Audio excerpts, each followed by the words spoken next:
offense, obviously. And so we'll see how the rest of the offense kind of shakes out, because I think even behind him, Kevin, I'm still curious to see who earns that backup role, because I don't want to sit here and act like JT is just some indestructible player. Of course, the Colts would love that. He basically was that last year, never appearing on the injury report. But even just from a relief standpoint, he can't play 100% of the snaps. So who wins that backup role between Seth McGowan and DJ Giddens to allow themselves to perhaps alleviate some pressure on JT? We know he'll be the bell cow. We know he'll be in there when, you're trying to go out there and close a game. But you have to have other horses in the stable to give him a little bit of a break. We should be up and running here from Grand Park. Again, apologies for a little bit on the technical side to begin the show, but we should be good here from a stream standpoint and get you up on YouTube and ready. Again, Stephen Holder going to join us here coming up at 8 o'clock, and this is practice 1 of 13 here. If you stayed up last night, you watched really another offensive clinic from the Indiana Fever. 37 in the opening quarter. From then, they got off to a great start out there in Seattle. I thought Caitlin Clark was really good, particularly early in the game. And then as things moved along, Kelsey Mitchell, if there's any doubt she'd hit 20 points, she said, let me play out that fourth quarter. I think she had 18 in the final quarter there. And again, this is without Aaliyah Boston. They pretty much played the final.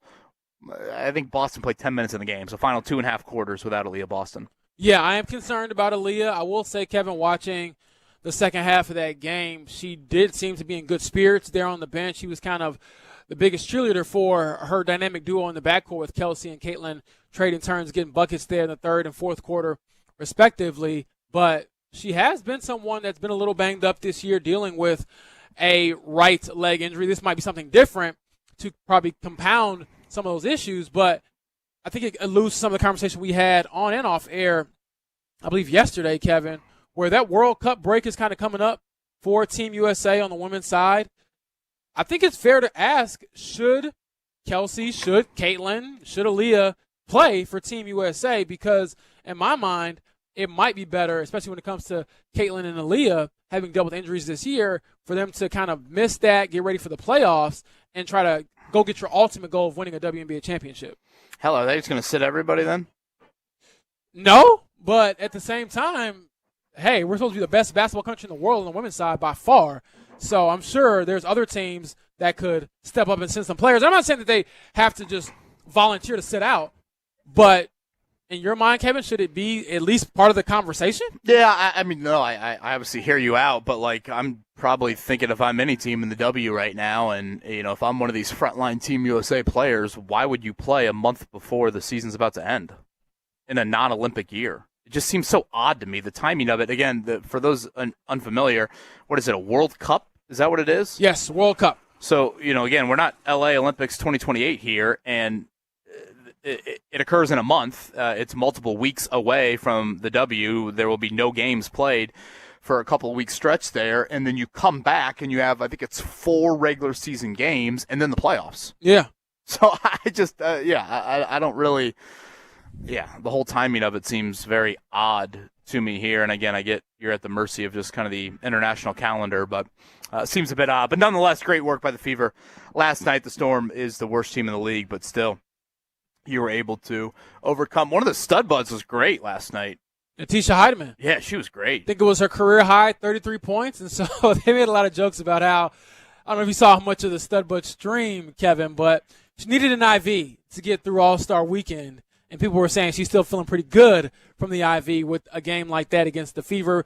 Don't get me wrong. A lot of people score a lot of points against the Fever as well. But, Kevin, it just goes back to, 1, can you stay healthy with your big three? And 2, can your defense just be passable to allow your offense to carry you to very, I think, big heights that this team can reach? Man, I had to go sunglasses early in the morning. That sun is just beaming. I know. I think I'm going to go put my contacts in during one of these commercial breaks and then throw my sunglasses on as well. Just beaming down on us. We went through the injury updates. We love it, though. Oh, I mean, right? Trust me. This is so scenic. I must, seriously, excellent. Watching the sun rise, at the farm in the back, the field on the other side. You're just waiting for Mellencamp to come out to the 50-yard line at this point. That's about the only thing. Playing some Marvin Gaye. It's been quite the romantic start to the show today. Got the sun rising very beautifully. You guys shared. Did you send Mark the video? Oh, I do have to send him the video. Yes, Mark, you need I'm to waiting tweet with bated breath. to see this video. Again, we just look like two dudes in the foxhole together. Yeah. Isn't there a cliche there? There's some sort of coaching cliche. You can start off here with training camp. Training camp is getting set up here at Grand Park. I'm Kevin Bowen, James Boyd alongside, and Mark Dykton back in studio as his girls begin the school year today in the Brownsburg School District, Westfield, where we are at. We started with kind of the good injury news, James. I guess on the other side of it, Alec Pierce, Chris Bauer did throw a timetable out there. Probably a week or two for Pierce when the thought of week one of the NFL season was brought up. Chris didn't really want to even entertain that thought. I think there's some PTSD and projecting injuries in his past that probably has him a little reluctant on that end. But if you want to play that out, 13 practices here at Grand Park for the Colts. If Pierce is to miss a week, he'd miss 6 practices. Yes. If you stretch that to 2 weeks, you get into the joint practice in New England, which is, I think, on a Tuesday. That would be about 9 practices. So, again, it's a front-loaded stay here at Grand Park, but that's a little bit of the timetable on the Alec Pierce. And according to Ballard, while they are still considering adding a veteran wideout, he was pretty adamant yesterday that the health of Pierce is not necessarily an indicator of their urgency to make that move. It's more of we want to see what we have and then potentially make a move off of that. Yes, but I also think that could change, Kevin, depending on if and when Alec Pierce returns. I can't sit here and say that any general manager would just watch their wide receiver room kind of flounder if they know their top guy might not be ready, and you're just thinking, oh, well, we'll just figure it out when we get there. I think that's part of the equation, but it was good to hear from him basically kind of shoot down the notion that Alec Pierce is going to have a super lingering injury or injury recovery from his surgery. But at the same time, like you said, these reps are very vital, and so already missing a week of practice perhaps is not ideal, and I'm curious to see how he looks when he comes back, Kevin, because I don't want to sit here and also pretend like just because you come back to practice means that you're automatically going to do everything that you would do if you were fully ready to go. I would imagine there's a ramp-up period for Alex, so even then it's not going to be, I think, fully who he's supposed to be in this offense during these practices, probably for a few weeks, not just 1 or 2. I guess I'd add one more, too, on Pierce. I mentioned this yesterday, but he is now at the level financially, depth chart-wise, where he can't just be like a 4 or 5 target guy. Boom, you throw him 3 deep balls a game, and you hope he comes down with 1 or 2 of them, and you hope he draws a pass interference on the other. It's a beautiful trade. It's a special trade. It's a unique one, but that can't just be his game. Yeah, he's got to round it out. If you want to continue the baseball analogy, he's got to hit a couple, to the opposite field and get on base when the home run is not there. So that is the one injury it looks like we're going to monitor here into the month of August. C.J. Allen, again, he is on PUP, the rookie linebacker out of Georgia. Doesn't sound like that absence is supposed to be too severe. Stephen Holder going to join us coming up at 8 o'clock. Are you going to test out this 40-yard dash? Have they got the clock set up? I don't think they have it set up just yet. Typically, you're 1 banana in. How many more do we need before you feel good? I probably need about 1 more. I played a lot of basketball last night with JMV. I do not regret it, but the body's feeling it, the effects this morning. So bananas are basically what I eat all day in preparation to play basketball, the recovery from basketball, in preparation for the 40 now this morning. The only person I know that eats as many bananas as you is Max Bowen. He went 2 in about a 6-minute stretch last night. Me and Max are locked in. We're athletes, baby. Now, Max might be like running away from dinosaurs in his imagination and things like that, but I'm usually trying to run away from big people on the basketball court. Yeah, I was trying to encourage him to save it for today, and that really wasn't registering in his, Can you save a banana? Well, I was like, how about tomorrow morning? Have that for breakfast. Oh, okay. Have that when I thought you meant he already Sophia, cracked the that thing babysitter, open, and I'm like, no. He already had 1, and I'm Okay. like, great. I mean, he's asking for another banana. He's not asking for, another, wad of Big League Chew to throw in. So, I was very grateful for that aspect to it here. Life is beginning to happen here at Grand Park as they're setting up the practice fields and getting ready here. These beautiful Bermuda fields at Grand Park. Let's get a little bit more into Chris Ballard, James. Just overall, what'd you make of Ballard yesterday?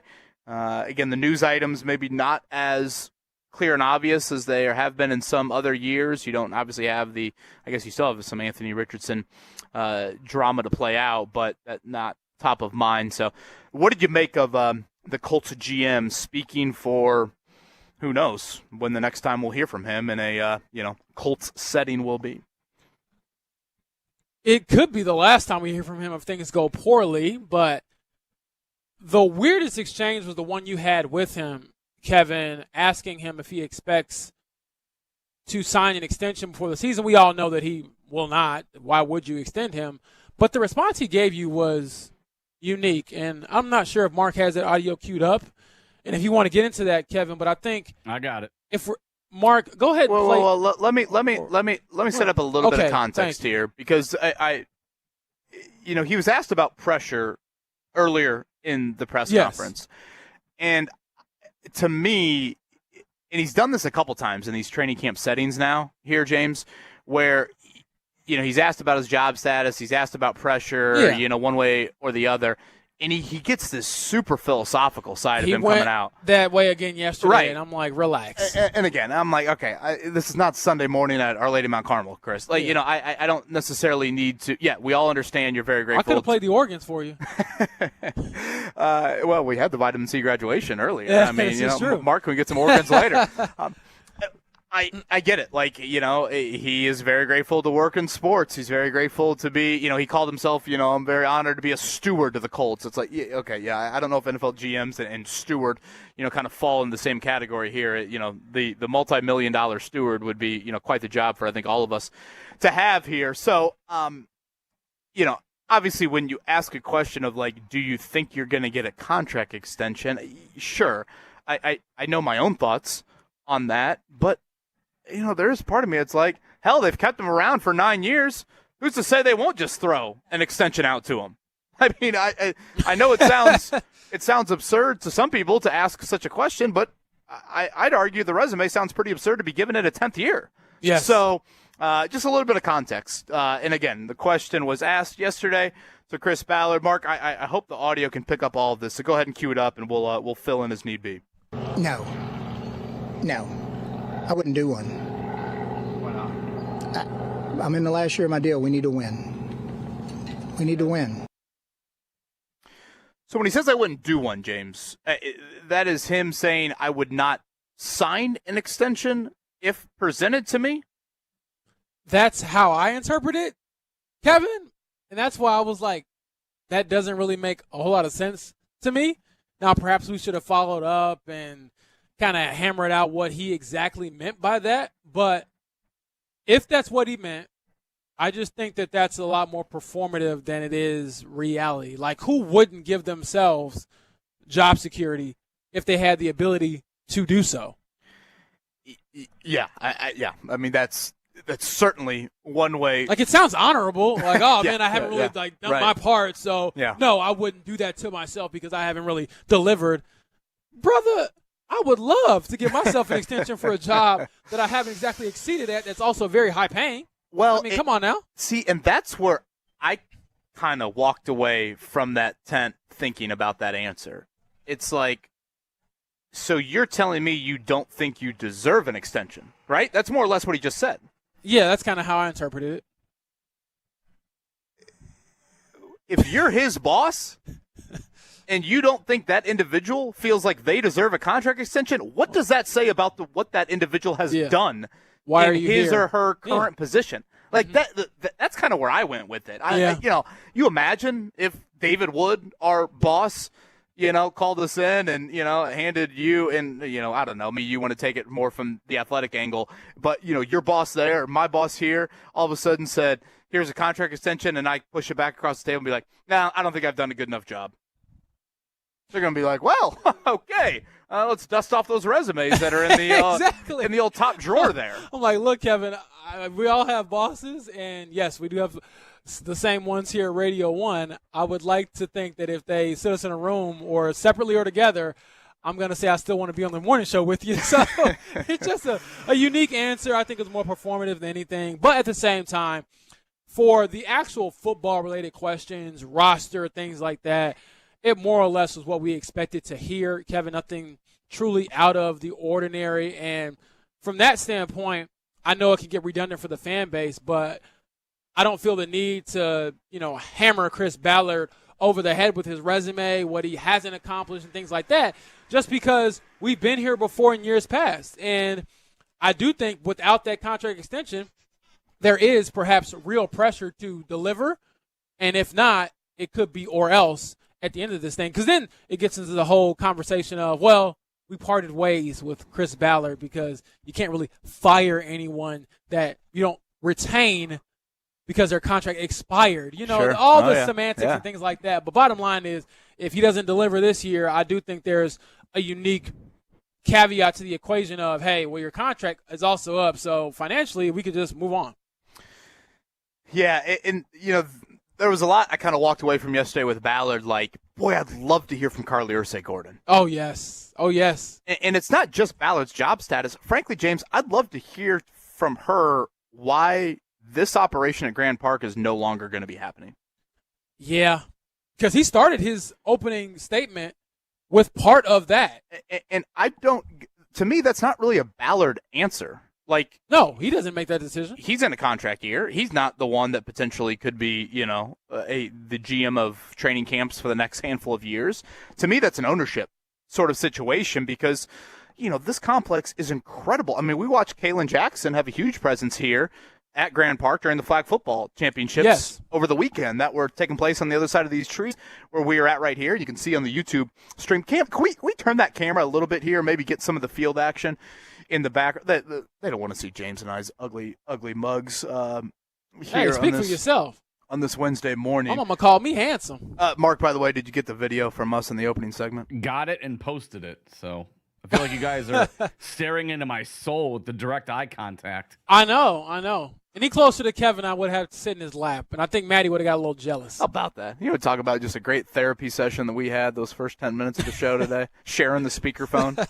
Shout out to Clean Feet. That was some good audio it sounded like there, so appreciate, Mark, you helping us out on that. But, again, gosh, the access is just so good here, and these facilities are unbelievable. I get logistically, and I understand the NFL is doing this. Like, the Colts are one of a half a dozen teams left, still camping off site. I understand that aspect to it, but I just think it's so great for your fan base, and not every NFL team is blessed with this 20 minutes from their own facility. Right. Like, we'll watch the Atlanta Falcons come here in a few weeks, James. Every single year when these NFL teams come to Westfield, Indiana, they're always sharing how blown away they are by this complex, by this facility. So, again, that's a question that's a little bit more organizational. To me, that's a little bit more ownership driven there. But, to get back to your point as far as the football questions were concerned, Daniel Jones, starter today in 11 on 11. Jonathan Taylor, don't expect any hoodie 2.0 from him. And then we had Josh Downs late in the show yesterday, and maybe we can get to his audio in the 8 o'clock hour, James, because I thought his answer contractually was an interesting one as he plays out the final year. And he did offer up when we asked him about the Colts recently were in Florida, their offensive skill players, we should say. Daniel Jones hosted a mini camp down there. Sounded like a very nice resort. Sounded like Daniel Jones. And a nice payday out of his pocket for that. But Josh just kind of offered up, if I didn't know any better, I would not know that he was injured. Like, he's throwing the ball velocity-wise that well.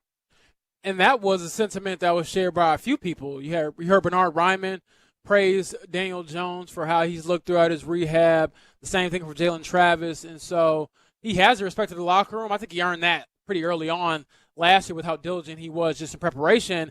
But now, after seeing him go through some adversity, that's probably been strengthened even more, that bond of who their leader is going to be. And he's in a unique spot too, Kevin, because this time last year, a lot of our conversation here on these airwaves was who's going to be the starting quarterback, Daniel Jones or Anthony Richardson, whereas this year it's kind of, I don't want to use the word boring, but just less eventful, because it's been solidified already. This is your quarterback. This is the dude, even though he's coming off one of the more, I guess, decimating injuries in all of major sports. So we'll see how he looks when he get out here today. I wouldn't expect anything crazy, alarming to make us, think differently about him. But I am curious, Kevin, when they get into some of those, like, okay, the route's kind of covered up, you scrambled, will he be allowed to scramble, keep plays alive, throw on the run? That's something that we didn't see throughout the spring. And then the last thing I'll throw out there, Kevin, is I did get a chance to follow up with Chris Ballard about Daniel being, quote-unquote, cleared, and just ask him, hey, do you think there's a difference between being cleared and being himself? And he mentioned that, yes, he does think there's a difference between those two things. And he used the term or the phrase, Kevin, new normal. So what does Daniel's new normal look like with this now a part of his body, a part of his injury history coming off the Achilles? Yeah, I thought Tyler Warren even hinted at that with us yesterday. You know, I think it's pretty obvious. We all watched it unfold the second half of the year, but even Tyler, who, you know, I don't consider him a super expansive guy when it comes to a lot of questions, but I think, you know, he acknowledged that the offense did have some differences, limitations for sure, when Daniel was playing those few games before he got hurt. Live in Westfield, Indiana, Mark, just two sports guys alone in a tent sharing a phone at 7 a.m. Ain't that the truth? And maybe a blue Powerade if you're lucky. I know. Gosh, the blue Powerade tastes so good right now. People are telling me Powerade's bad for me. Is that true? Don't listen to those people, because I think when you hear that from people, unless you're just drinking it like it's water, Kevin, I mean, what, you have 2 in 48 hours, you'll be fine. But there's always something wrong with everything we eat, right? I feel like my mom is kind of like that, where she's like, don't eat that because that could have this in it. And I'm like, woman, can you, like, let me just indulge in a little bit? I don't want to live forever. I want to just live long enough to have a good time. Powerade's got to be better for you than, like, slamming a Mountain Dew at 7 a.m. or something. That's probably true. Got electrolytes at least. Mark, I always feel that way when I go to the doctor for the old annual checkup, and they're like, so how many alcoholic drinks do you have a week? And I'm like, oh, jeez. Oh, man. Is there a lie detector on this thing right here? Like, well, yeah, okay. Are you going to judge me on this one here? So I wanted it in my mouth. What was that? Whoa. Wait, what, was that AI? That had to be AI. Are you doing the AI audio again? God, Kevin, you didn't have to go that far. I did. I'm not ashamed to say it. You weren't ashamed to say it. Mark, come on Boy. now, man. Is that necessary on this Wednesday morning? I'm just your love for Powerade. Stephen Holder going to join us here in 5 minutes. What did he make of report day for the Colts? We are 2 hours and a little bit of change away from the Colts getting on the practice field here at Grand Park. James, write it down right now. The first Colts player you're going to see on this practice field. Ooh, that is a good question. I'm going to go with the specialist, Spencer Schrader. Spencer Schrader. Okay, in my mind, I thought Luke Rhodes. Okay, so we're thinking the same ballpark here. Yeah. But now I'm going to go. Who's the undrafted center out of Penn State? Geno something or other. I'm going to switch gears here. Chris Ballard says backup center is a position battle that he's watching. So Geno's got 3 names if I remember. Yeah, Geno Vandemark. Hell, maybe that's 4. I'm going there. Geno, what number is Geno? 63. Look at that. Jeff Saturday. Shout out right there. So Geno Vandemark. That's going to be my – wait, did I say Penn State? He's from Alabama. I was wrong on that. I think they have another undrafted offensive lineman from Penn State. We got you set here for the next couple of hours. Some audio that we still want to get to. I thought DeForest Buckner had some interesting comments in regards to his rehab and where he is at. We will get to that. Some good news certainly from yesterday. And again, Stephen Holder coming up on the other side. Fan Morning Show, Westfield, Indiana, Grand Park, our location. Kevin Bowen, James Boyd, Cam, our on-site engineer, Mark Dykton back in studio. Thanks for starting your Wednesday morning with us. Hey, there's lots of ways to listen to 93.5 and 107.5 The Fan. Over the air, obviously. Online at 1075thefan.com.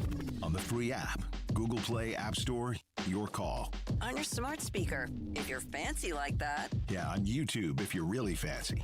And on our podcasts, whenever you want. We're not hard to find. If you can find it, anyone can. Hey. Progressive Insurance. Insurance for motorcycles, boats, and RVs. For protection on the road and on the water. See how much you can save at 1-800-PROGRESSIVE and Progressive.com. Batter up, Indiana. From home runs to hometown fun, the Indiana State Fair is knocking summer out of the park. There's so much to see and do. From classic fair favorites to can't-miss new treats. up-close agriculture, and live music and entertainment. August 7th through the 23rd, closed Mondays. Don't wait for the gate. Discount tickets on sale now. The Indiana State Fair, always a hit. Presented by the Indianapolis Indians. If you're feeling off your game, low T could be the cause. Your local Game Day Men's Health can help. Our licensed medical team offers fast in-house testing with results on your first visit. We're leaders in testosterone therapy, erectile dysfunction, and peptide therapies, and we'll build a personalized plan to help you get back in the game. Start today at GameDayMen'sHealth.com. Search online for your nearest Game Day Men's Health location to schedule an appointment, where every day is game day. Wawa's your all-day destination for whenever you need a little something extra. A little something dreamy, like a strawberry cheesecake cream smoothie. A little something tropical, like a pina colada float. Or a little something to dig into, like a caramel cookies and cream parfait. Sweet cravings, midday rewards, late-night treats. Wawa's your all-day destination for ice cream parfaits, floats, and cream smoothies. Gotta have a Wawa. Everything costs more these days. Groceries, gas, all of it. So why pay $10 for body wash? Suave Men 2-in-1 Body and Face Wash cleans your face and body in one bottle. 80% of men agree Suave Men cleans just as well as the leading brands for half the price. Less than $5 at Walmart. Rich Eisen here with some advice. If high-interest credit card debt is grinding you down, it might be time to call an audible with a SoFi personal loan. It consolidates your debt into one low monthly payment with no fees required. And with as soon as the same-day funding, you can make the right play fast. Call an audible on your debt today at SoFi.com/debtplay. Loans originated by SoFi Bank N.A. Member FDIC. Terms and conditions apply. NMLS 696891. Fast funds terms apply at SoFi.com/debtplay. Shohei Ohtani's interpreter was fired today. Ippei Mitsuhara ran up gambling debts to a Southern California bookmaking operation. The inside story of the biggest scandal in modern baseball. He was absolutely bananas, the amount of bets he was making. I've never seen anything like it. From 30 for 30 podcasts, this is The Betrayal of Shohei Ohtani. Presented by Gusto. Episodes 1 and 2 available now. Listen wherever you get podcasts. Live from the Hubler.com studios. You're listening to 93.5 and 107.5 The Fan. WIBC HD2, WIBC HD3, and WFNI Indianapolis.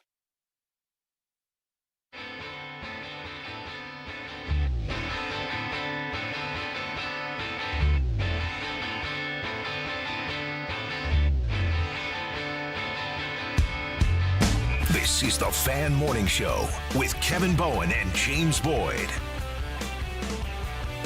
Well, it looks to be a glorious day here in Westfield. Day one of Colts training camp. The practice fields beginning to come to life. Colts City adjacent here also beginning to come to life. Gates open at 9 o'clock, 10 to 11 each of the next 2 days. I think we stretched that to 11:15 on Friday, Saturday.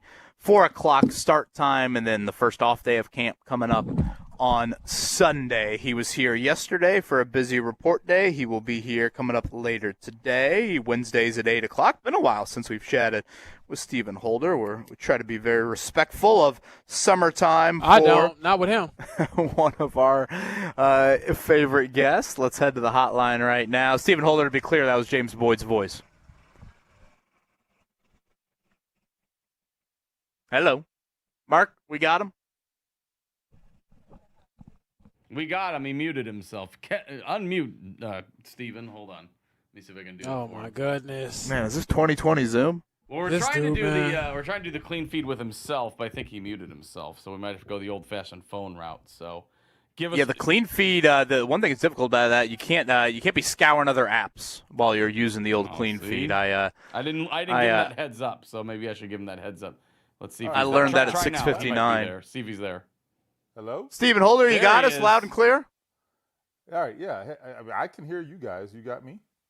Well, we do, and honestly, the one thing you missed was James Boyd taking a shot at you. Oh, I heard it. Just completely disrespectful. Completely disrespectful. Unfortunately for him, I heard it. Yep. Well, worry about getting your technology together, brother. Listen, man. Listen. I should charge you guys more for this. You know what I mean? that is abundantly true. Okay. Put it on KB's tab. He's got it. I just never used this app before, and I didn't even do anything. I literally plugged in my headphones and it stopped working. So anyway. Yeah, I know. I said it to Mark, Steven. It's one of those apps where you can't toggle through other apps, FYI. So if if you get a text message or something, apologies, but it'll have to wait until after the segment. We're gonna scoop him on some injury-related news. 'Cause he's on this app. Hey, if we got injury-related news at 8:03 on day one of training camp, just stop the season now. Again, Stephen Holder with us here on the Hotline ESPN, where you can find his work. Stephen, I actually want to start here. We had a listener send in a question yesterday about this time. What should get me excited for this Colts season? So if you were going to throw a couple of items in the excitable department about this 2026 Colts season, where would you begin? Well, okay, first off, it's in terms of injuries at 8:03 on day one, I mean, you got me scared there. I thought Carson Wentz broke his foot again. Oh, my gosh. You remember I know. that. Anyway. Yeah. What was that guy's name? David Sanders. Who was the doctor that was doing all those foot surgeries that David year? Porter. David Porter. Yeah. Didn't Quentin Nelson have the same thing? He did, like 2 days later. I think Dr. Carson Porter has still... a nice touch on his balls. Oh, gosh, Mark. Jeez. God. No, you mentioned Carson Wentz and Mike Wallace's What ears just perked happened? Oh, I know. Unbelievable. First day of school in Brownsburg, Stephen, and Mark's pulling that out. Mike Wells is trying to greet kids going into the local elementary, and Mark's trying to send them into the HR office. That sounds like the kind of guy who you don't permit in the schools at all. That's the kind of parent when you go on the field trip and you got to submit the background check. They deny you. They're like, yeah, sir, we're going to not allow you to go on Billy's field trip. We're sorry. I was going to say, you're not going to ride the yellow school bus with the other kids on this Wednesday morning. No. All right, so what should you be excited about? That is actually a great question because I only sense apprehension from everybody, like my neighbors, the guy at Costco, getting my produce at Kroger. All I ever hear is apprehension, like, I don't know, man. I don't know. That's all I hear right now. And I understand it. I totally understand it. I actually agree to a large degree. But I guess what you have to hang your hat on is healthy Daniel Jones. Hopefully he stays that way. But what you saw from Daniel Jones when healthy last year is the best quarterback play we have seen here. I don't know. I guess maybe since the first version of Phillip Rivers. And frankly, he was better than that, I think. So that's really saying something. I mean, I think you'd have to go back to. Oh, boy. Mark, is that us again? It says he's connected, so I'm not sure exactly what happened. I think he dropped out, so we can just try the old. So the old janky Wi-Fi he got at his house. Now I'll get him back on the phone. Again, apologies for the technical difficulties on that front. I don't know if we're here yet, but again, to go back to, I think, the best news from yesterday, James, can DeForest Buckner slot into that excitable category? That is such... it's not the Daniel Jones equivalent, but boy, it's about 1A. When you think about what a healthy Buckner could mean to that defense, and if Latu is taking a jump, and I thought Latu had some very candid comments yesterday about the double-digit sack total and all of that. By the way, did you see Robert Mathis out here yesterday? I did not see Robert Mathis out here yesterday. So I think legendary Colts player. Yeah, Mark, let us know when we have Steven because I said to you, Ballard was talking at 11 yesterday, and I said to you after the show signed off at 10. I go, do you think I got enough time to get to Wendy's lunch? And you were adamant no. Well, I wasn't adamant no. I was just saying I don't know if they'll have lunch ready for you at 10 a.m. 10:02. No one's speaking on language. Let me hold that thought. Steven, apologies. That's on us there, but you were sharing about the excitable elements to this Colts season. Yeah, so I mean, I was talking about Daniel Jones and the quarterback play. I don't know how much you heard, but I was just saying like that last year. Whether they can duplicate it, I don't know. But that was the best quarterback play I have seen in Indianapolis since Andrew Luck in 2018. I really believe that. I think Phillip Rivers was great in 2020. But I really think in terms of just playing quarterback, and delivering the football and those kinds of things. I thought Daniel Jones was even better last year when he was healthy. And so I think that's something you can hang your hat on if they can duplicate it. And we just don't know. And I don't think we're going to know for sure until they go play Baltimore on week 1. I really don't think so. So that's one thing. And then the other thing I would say is just that secondary, it really does have elite potential. And I was talking to Leatu Latu yesterday, and he mentioned having that secondary behind him, and particularly Sauce Gardner, and how he thinks that can make a big difference for him. I wholeheartedly agree with Leatu on this. And what he told me after his podium interview, what he said is that Kansas City game, he said that, if you remember, that's the only game that Sauce Gardner and Mooney Ward played together. It's the only game. I know they lost the game, but that's because the offense just couldn't score in the second half.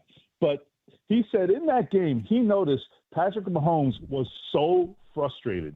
They could visibly tell, and it was evident that he was absolutely frustrated. And that's going to have to be their meal ticket this year. They're going to have to do that to quarterbacks and let this defensive line have an opportunity to eat.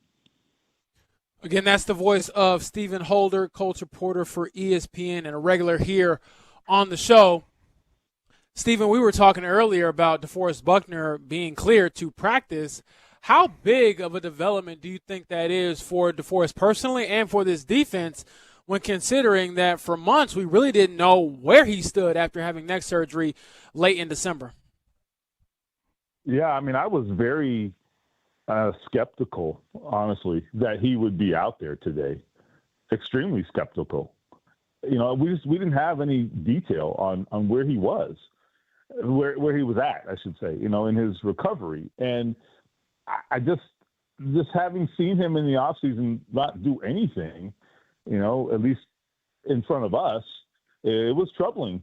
As it turns out, he told us he was actually doing a lot of field work during OTAs, but he just wasn't doing it where we could observe it, right? So that's great. That's all good. I think he admitted that he still has a ways to go, right? I mean, I don't think he's certainly not 100%. It doesn't seem like. And he also mentioned this. I mean, you're talking about a neck injury, which always scares the hell out of you, right? And he's not gone up and taken on Quentin Nelson in the trenches yet, right? And that's going to be sort of the telltale. And he was actually pretty honest about this. He said, one of the challenges when you come off an injury like this is the mental part of it and being confident that you can handle that contact. And I do think that's going to be a process for him, as it is for a lot of players coming off injuries like this. But all in all, I don't think we can overstate the importance of getting DeForest Buckner back. No, I think that is 1,000% true. Stephen Holder with us here again. Start time coming up 10 a.m., day one of Colts training camp. Stephen, have we reached the point with Anthony Richardson that you would now say he's more likely to be here on September 13th than he's not? That's interesting. I don't know. I don't know. I don't know what I think anymore about Anthony Richardson sometimes. Do you realize how much we have had to deal with this for the last 6 months? It's unbelievable. It is true, but it has definitely gone to the back burner. It's no long. I mean, I waited obviously 10 minutes to ask you something about Anthony Richardson. Like James and I were joking yesterday. Yeah. It took about 2 hours before that topic even got brought up. I almost forgot about it till someone asked Ballard yesterday in there, and I don't know. I mean, I get that he's due the roster bonus here coming up later this week, but it just seems like it's a lot closer to 50-50 than me asking you that question back on March 29th. No, you're right. I'm being flippant, but no, you're right. Absolutely right. I do think the prime window for him getting traded was between the combine, when the trade request was made, and the NFL draft. That was the prime window if something was going to happen. It's less likely now, for sure. I do agree with that. And it's less likely because teams have their quarterback lineups are mostly set. Okay, I think right now it's going to take an injury or two, to kind of really, I think, boost that process. The roster bonus does matter, though. I do think that matters, and that brings it back a little bit to the forefront, just because if you are a team that is inclined to put them on your roster and see what you have, maybe, you'd be much more inclined to do it for, I don't know, $1 million, I think, what is it, $1.2 million, something like that, than for, I don't know, almost $6 million, right? Much more likely. I mean, I think you don't have to go ask your owner, hey, is it okay if we sign this $6 million player? If it's $1 million, he's probably going to be okay with it, right? So I think it represents a much different scenario, and it opens the window. But anyway, to your question, is he more likely to be here? I mean, if you believe Chris Ballard, yes. I actually do believe him, because I think he does understand two things. Number one, Daniel Jones always gets hurt. He just does. He has had, in 7 years, he has gone wire to wire twice. Okay? Twice. That is remarkable. I don't know how many players I can say that about. And I'm talking about, in some cases, major injuries, right? How many quarterbacks can you say that about, right? Anyway, so that's the first thing. The other thing he understands is that, that there is talent there. I don't think he's ever going to be the Colts franchise quarterback, but there's something there, and Chris understands that. And a lot of the problems in developing Anthony Richardson are on him, but they're certainly on the organization too. So I don't know. It is an interesting thing, and I do think it's much more likely now that he stays here. And I do think Anthony Richardson is more accepting of that possibility at this point too, from my understanding. Again, that's the voice of Stephen Holder, Colts reporter for ESPN. Last one I got for you, Stephen. We did hear from Josh Downs here on these airwaves. He joined us on our show yesterday, and he basically said, hey, look, I would not mind playing this thing out and trying to boost my stock before I get into my payday going into the final year of my contract. But for guys like Jonathan Taylor, Quentin Nelson, those two in particular, they've proven themselves. They're going to get paid, whether it's here or somewhere else. So all that to say, do you think we see any contract extensions get done for those two? I know Chris Ballard mentioned yesterday that he would like to keep them here in Indy long term. So I asked Chris, about sort of this elephant in the room, which is, what we all know. Like, this is a big year, and there could be changes. I think he kind of acknowledged that. I actually appreciate that he acknowledged that, hey, either we're going to get it done or my ass is going to be out of here. Okay? He was honest about that. And so given that, does that impact how you approach the roster building right now? And he was very clear. And in other words, will that impact, how you invest in a player right now? And he said, I don't care about that. We're going to do what's best for the Colts. And I would say what is best for the Colts is to have Quentin Nelson under a long-term contract. Okay? So, and as it relates to Jonathan Taylor, I mostly agree there as well. With running backs, it's also, it's always more delicate, because you have you're waiting for them to sort of start that decline, right? But we haven't seen it with Jonathan Taylor. I've seen no decline at all. In fact, I thought last year, physically, him holding up like he did, I thought that was very impressive. So do you take the chance? I don't know. Maybe there's a middle ground that you can find. You remember the Eagles, the Giants a few years ago, they threw Saquon Barkley a bone and, kind of quieted him down, gave him some extra cash. Maybe there's a way, if you don't want to do the long-term contract with Jonathan Taylor, I think maybe there's a way to meet in the middle. But I do think he wants something. He definitely wants something. He's not holding out, but he wants something. And I think he's earned it. I think you got to try to at least meet in the middle there and do something for the guy. And we'll see what happens. One thing to note, Stephen, I thought it was a good follow-up yesterday from you was, when Ballard mentioned, he wouldn't sign an extension for himself. He did mention that, that sort of philosophical thought on his own situation does not apply to players. So whether it's Jonathan Taylor, whether it's Quentin Nelson, he will handle those contract, negotiations as he sees fit for the organization. JT probably told him, look, man, you might not be here, but while you're here, help me get my money. Well, and Jonathan Taylor and Quentin Nelson's resume slightly different, I would say, than Chris Ballard's here through 9 years. Stephen Holder from ESPN live at Grand Park. Oh, he will be out here coming up shortly. Stephen, apologies for the technical issues, and thank you as always. Yeah, all right. Thanks, KB. And James, as for you, well, I don't know. Yeah. Oh, see, okay, well, I'll see you in a couple hours. Uh-huh. He basically told you the anti-Mike Wells to Carson Wentz's you-know-what. Well, you know what? In that regard, I'll take it. Boy, I didn't realize that's how they get the dew off the field. It's like a long, hose thing. Yeah, it's like a big rope. Man, I feel like that looks like a fun job. Yeah, you know what? All hands are on deck here, which is no surprise. Dude, there's a ton of people here.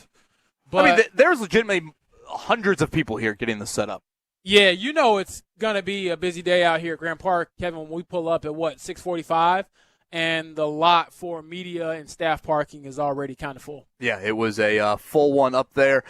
And come out and say hi. If you've never been out here to Grand Park, we're on the northwest end of the field underneath one of these tents out here. You can come up, say, hey, 9 o'clock, gates open, and 10 o'clock the start time here for Colts practice. Yes, bring your son or daughter. I'll be racing at about 9:57, so if they want to get smoked, let's do it.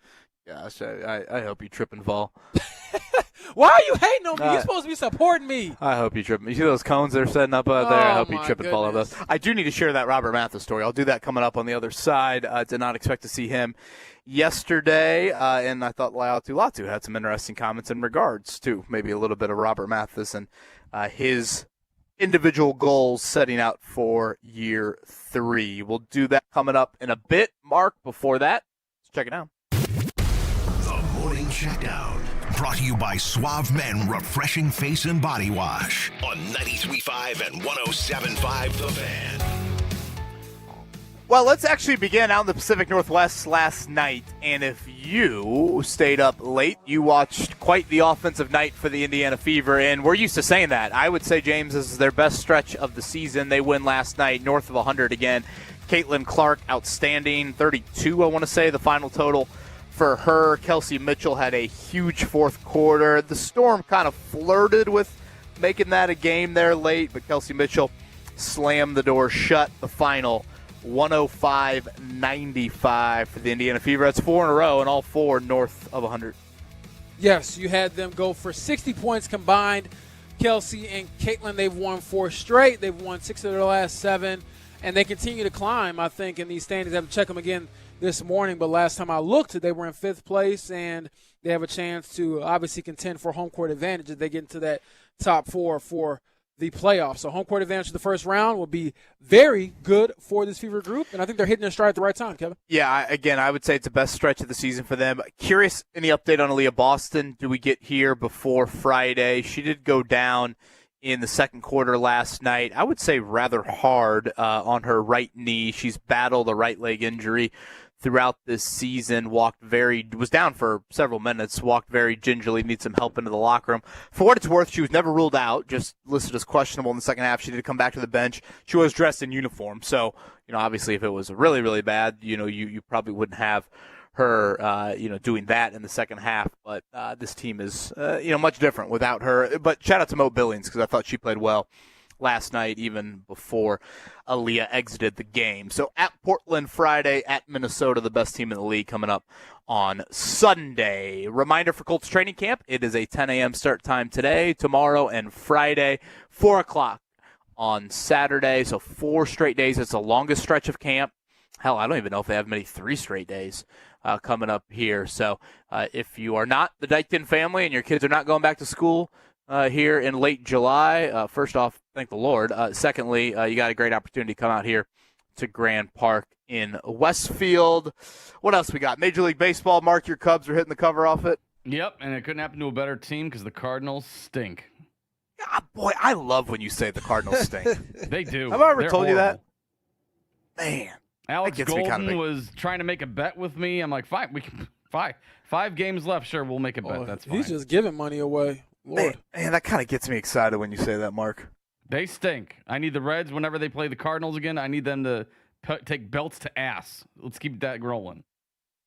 Boy, Mark is aggressive here. I mean, the guy takes one day off, and all of a sudden he comes back just ready to go. This is here. real smoke. Red split yesterday with the Guardians. White Sox lost to the Yankees. Indianapolis Indians 5-4 over the Bats. They're in Louisville this week. Home to Iowa coming up next week. Big Ten Media Day today. Actually started yesterday. You divide up these 18 teams across 3 days. I guess you saved the best for last, right? Kurt Signetti in Indiana coming up tomorrow. So for Purdue, it'll be Barry Odom, Ryan Brown, Carlos Correa, the promising young linebacker, and then I think the Morissette kid, the wideout, the former Georgia transfer. So as we are used to with Purdue, it's a very new look, although Ryan Brown is a familiar face at quarterback coming up this season for Barry Odom and company. All right, on the other side, Latu, his critical third season is beyond vital to the Colts in trying to make January a real thing for the first time in 5 years. We'll hit on that. What did Josh Downs have to say about his potential contract extension? And we'll get you set for day one of training camp. What is on the mind of James Boyd as the Colts get out here for an hour-long practice today? We'll hit on all of it right here live in Westfield. The sun is shining. Mark Dykton, let's get a little weather update for day one of training camp. We're going to see plenty of sunshine today with seasonal highs, and it will feel less humid. We'll have a high near 84 degrees this afternoon. For tonight, mostly clear and quiet. Lows will drop into the mid-60s. I'm Fox 59 meteorologist Amber Hardwick for The Fan. Did you know up to 50% of outdoor water use is wasted? And did you know that there are things you can do to help change that? Indiana American Water suggests that you water early or late in the day to reduce evaporation. Also, be sure to fix any leaks and skip watering when rain is in the forecast. Consider rain barrels, mulch your garden, and use drip irrigation for your plants. Be water wise. Conserve today, sustain tomorrow. Find more conservation tips at Indiana American Water's Wise Water Use Resources at indianaamwater.com. What if you could have the most reliable fiber-powered Wi-Fi? And get this, what if you could keep it at the same price for 5 years guaranteed? Now through August 24th, new Xfinity customers can get our best price on gig Wi-Fi this summer before it disappears. Just $50 a month for 5 years. No annual contracts, no hidden fees, and our best equipment included. Plus, get online in minutes with same-day Wi-Fi. It's Wi-Fi that finds and fixes problems before you even notice them. Like super intelligent Wi-Fi with a 6th sense. Plus, it keeps you protected from online threats. And get Peacock Premium included for 2 years. Lock in your price and unlock the possibilities. Get it now at Xfinity.com. Xfinity. Imagine that. Restrictions apply. Requires paperless billing and auto-pay with stored bank account. Taxes and fees extra. Speeds vary. Use of fiber coaxial cable. Learn more at Xfinity.com/same-day Wi-Fi. Cruise the course in style. Performance Power Sports of Indiana is proud to carry the full line of E-Z-GO golf carts. Built tough, built smart, and built to go beyond the links with genuine USA craftsmanship. On the course, around the neighborhood, or in your own backyard, E-Z-GO delivers performance you can count on with both gas and electric powered models for every taste. Go to PerformancePowersportsIN.com to see the inventory or stop by the showrooms in Frankfort and Whitestown, Zionsville. Performance Power Sports of Indiana, your one-stop shop for outdoor adventure. Introducing Wrangler Tough Light Jeans. The cowboy cuts you know and love. Now up to 20% lighter. Because lighter isn't a compromise. It's a better way to wear denim. Stay cool. Move with ease. Keep doing what you do. The durability you expect from Wrangler without the extra weight. Wrangler Tough Light. Tough jeans just got lighter. Your ambition just met its match with Robinhood. You push yourself in everything you do, scanning headlines for insights, keeping an eye on the market. Robinhood puts you in control of your money, all on one platform. You expect more from yourself. Expect more from your money. Get started today at Robinhood.com/yourmoney. Again, that's Robinhood.com/yourmoney. Your money, your move.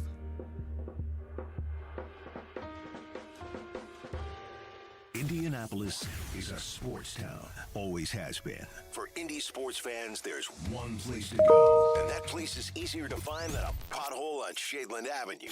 On air at 93.5 and 107.5. Online at 1075thefan.com. We've got a free app. Your smart speaker can find us too. We're on YouTube if you'd like to see Kevin Bowen's Bedhead. And always on demand through our podcasts. The Fan.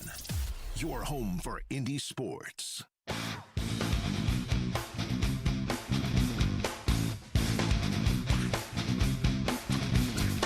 This is the Fan Morning Show with Kevin Bowen and James Boyd.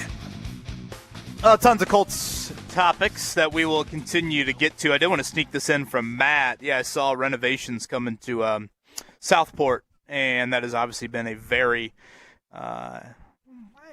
iconic, I don't want to throw that word around, but has obviously been a mainstay on the rotation from Marion County tournaments to, postseason play from an IHSAA standpoint. And so with that now out of the rotation coming up here in March, I am curious, do you get Hinkle back involved at all with that? Ooh, okay. What are you looking at from a venue standpoint? Obviously, Southport is such a great setup. I know people have Wi-Fi issues in there, so hopefully the Wi-Fi gets cleaned up. That is the first thing I thought about. I'm not going to lie. I'll never forget Kyle Denver. We were there for the millennial in you immediately going to the Wi-Fi. No, it wasn't the millennial. It was the reporter in me because I was sitting next to Kyle Denver. It was Pike Mount Vernon in a playoff game. Luke Ertl had an amazing performance to get his team through to advance in the state tournament. And Kyle was like, yeah, it was good talking to you. I'll see you in about an hour, a couple of days, whatever it was. I think there might have been another game that day. But he said, I got to go outside to get my tweets off. I'm like, wow. That's incredible. And it's so just Kyle Nenrip. Yes. I just love that about him. I remember being in there, it's probably over 10 years ago now, Joey Brunk, and what was that kid's name? I think Paul. They had a wing that was really good, and they played Evansville Wrights. Evansville Wrights was loaded. That was an awesome game, just a sold-out Saturday afternoon. Well, yeah. I can distinctly remember where I was sitting. Kevin, the last game that I went to there, that Pike Mount Vernon game, it had to be about 5,000 people. Yeah. Standing room only. Hinkle, again, we'll see. Obviously, they're great high school venues in the city, but Southport is very unique just to that setup and everything. So I'll be curious to see how things do shift there from a hosting standpoint. I was so yesterday the show gets over at 10, right? Okay. Chris Ballard's talking at 11. You don't want to be late to that. But your boy is hungry. Yeah. I'm hungry. And we talked Zaxby's, Wendy's, Arby's all morning long, and I am loyal to Dave Thomas. And I needed some Wendy's. Okay. So I said to you, what time do you think Wendy's lunch open? I don't want that BS Wendy's breakfast. I want Wendy's lunch, all right? And you broke my heart, but you were right. You said probably 10:30. So I'm Googling it, and there says some locations open up at 10. I'm like, this got to be one. Grant Park, I don't know, maybe an early morning baseball game, send the kids over there, 10 a.m. lunch. No, it's 10:30. So I'm driving out here. I decided to audible. I just went to the old gas, nothing worse than a gas station lunch. I mean, you're just picking, stuff off the, cheese, pepperoni, and crackers, just awful there. But I need something to hold me over. But I'm driving out of here, and I'm looking to the right of the parking lot in the grassy field, and I look over there and I go, that's Robert Mathis. And there's Robert Mathis training some high school athlete out there. Oh, that's awesome. The side practice field. Now, I believe he does train athletes here at Grand Park, and I assume the Colts probably take over, his normal training location. And I'm pointing this way for those in the YouTube stream because the indoor facility is that way for those that have ever been up here at Grand Park. But to tie all of this together, we heard from Latu yesterday. Were you over there for that media session? I did not get a chance to go over there for Latu, but I did hear most of it back via YouTube. Yeah, I went back and watched it, and he was very candid about, hey, individual goals, double-digit sacks, I need it. And I know that this franchise hasn't had that in a while. And it just is a reminder to me how massively vital, again, I've said it all offseason long, to me there's no more Colt player important to this season not named Daniel Jones than Latu. And if he can reach that double-digit sack, consistent pressure, has a little bit more gray area. But if he can reach that, James, then I do think January football can be real for this team. Absolutely. And honestly, when you think of Laiatu, he hasn't had a bad start to his career, Kevin. I think that he's been a pretty solid pick. He had a step forward last year with 8.5 sacks, 3 interceptions, which was kind of crazy. Second on the team, but you need him to be that game wrecker that guys drafted his position are typically drafted that high to be. It's not good enough to just be good enough. He's got to be great for this defense, and so that's what he's aiming for. That's what he's striving for. I don't want to write him off. He's still young, but year 3 is typically where we see these types of jumps, and it is kind of crazy to think that of all the guys they've had come through here, they haven't had one record 10 sacks in a season since 2019 with Justin Houston, if I'm not mistaken. Yeah, Justin Houston in 19, Eric Walden in 16, and those are the two since Mathis, which kind of got me thinking, watching Mathis out there. And 10 isn't like a crazy high number. Well, let's add further context to that. I would agree. 10 is not a high number, especially now that we play 17 games in the NFL. So, James, let me ask you this. You said 2019, the last time the Colts had a double-digit sacker? Yes. How many NFL players have recorded double-digit sacks since the Colts last had one? So do you know the answer? I do. Okay. I'm going to go with 37. That might be high. Mark Dykton, are you on the mic? Oh, I'm here. Now, Mark, last week we asked my you. guesses have been dog blank, so we can try this. I'm sure. What'd you say, James? 37? I said 37. I'm trying to think of all the teams in the NFL. How many have double-digit sack guys? Now, Mark, that's probably way too low. I don't know. Mark, you guessed last week. I asked you, Mark. According to my Arnie's menu the other night, there's a blank number of ways you can count change up to $1. The answer was 293. I believe you guessed 11. Yeah, thanks for bringing that back up. It was one of the more lower moments, I think, in our show's history here. So, as a reprieve, would you like to guess here how many double-digit sacks have we had in the NFL since the Colts recorded one in 2019? James guessed 37. I'm going to stay tried and true and say 11 again. No, I'm just kidding. I'll go if James said 37. I think I'm too low. Yeah, I don't know where even I'll say 59. Boy, Cam's over here nodding his head aggressively. Cam, you got one? 50. What'd you say, Mark? 59? 59. I was going to say in the 60s, yeah, because it's been since 2013. 2019. 2019. Oh, 2019. So 106 seasons, basically. 106. Yeah, I know I was too freaking low. 106 double-digit sack seasons in the NFL since the Colts last had un. And again, this stat, I've looked this up a couple times in the offseason, James. It correlates to playoff success. Like, when you look at these teams, the Colts are in a 5-year playoff drought. They're in a 6-year double-digit sack drought. When you look at the teams that have had the fewest amount of guys get to that number, James, it also leads to watching January football on the couch. It's fascinating to me that individual stat, particularly a non-quarterback stat, leads directly to you show up in January or you don't.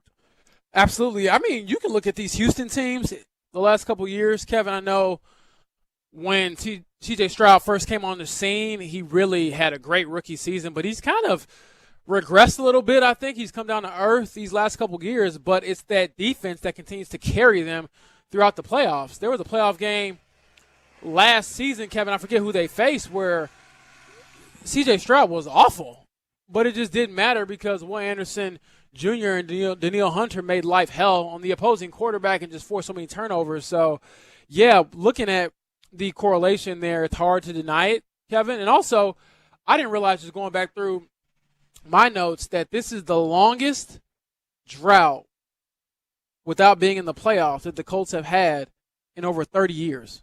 Yeah, you weren't even out of the womb, were you? No, I was not. This is the longest it's been since, like, the 90s.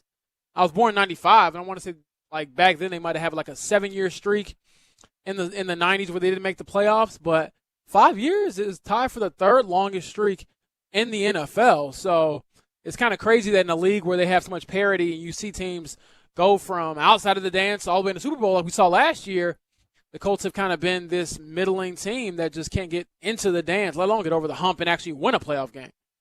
Mark, are you dipping your fries in the Frosty at Wendy's? So I tried that. I didn't find it overly enticing when I did it. I was like, maybe I got a bad batch of fries or something like that. But I'm like, it was okay, but I wouldn't. I'd rather go with the old-fashioned ketchup, quite honestly. Yeah, I'm not. No, I'm not either. I like the Frosty. Yeah, Well, I mean, like the I don't know Frosty. if that's I haven't done the fries and the Frosty. right, but I just kind of like the Frosty being the Frosty.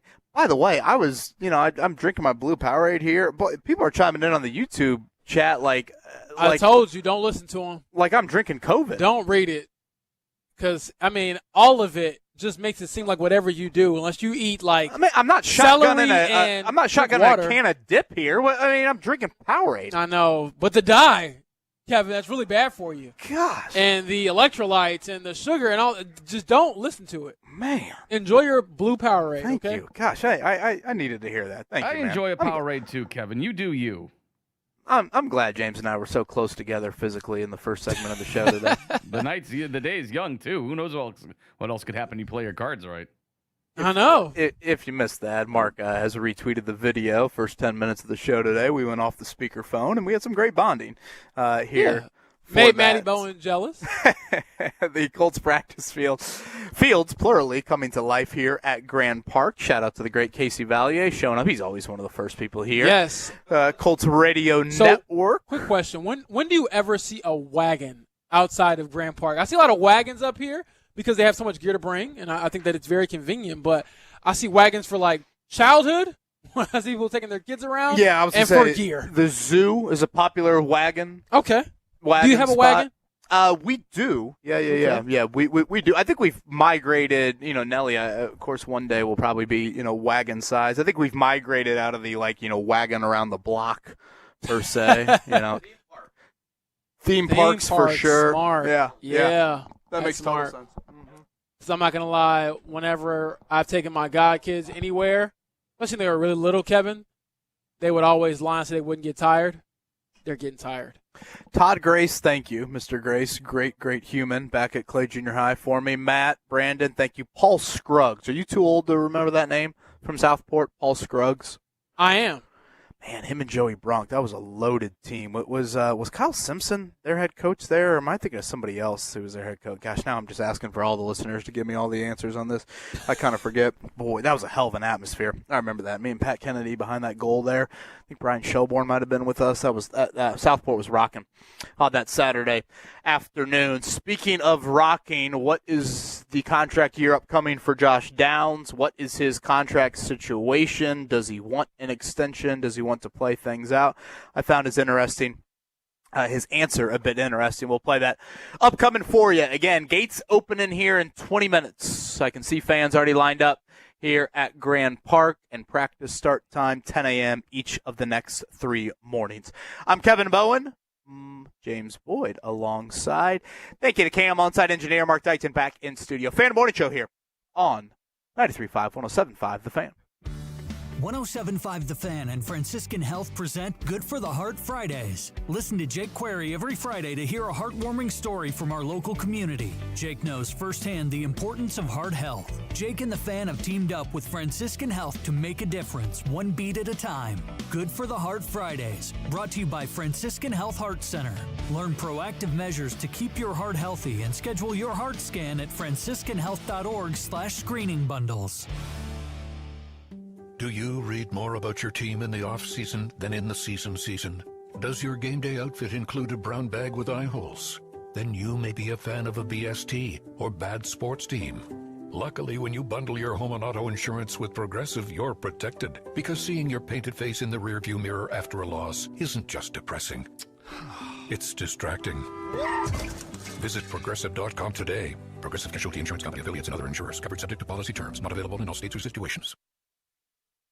Galaxy Concrete Coatings, it's indoor and outdoor concrete. When I say that, I mean garages, basements, patios, porches, and sidewalks. Galaxy Concrete Coatings. Head to that website, actually. That's where I would start. I think aesthetically, you're kind of curious, okay, do they have something that would fit our home, fit even your workplace? And that's a good place to start. Other things you'll probably care about. Manufacturers upgrade the warranty from 15 years to lifetime. And Very efficient process. At our house, new sidewalk, new front porch put in and out in about 24 hours. Tyler and Preston on site were excellent. Again, that's Galaxy Concrete Coatings.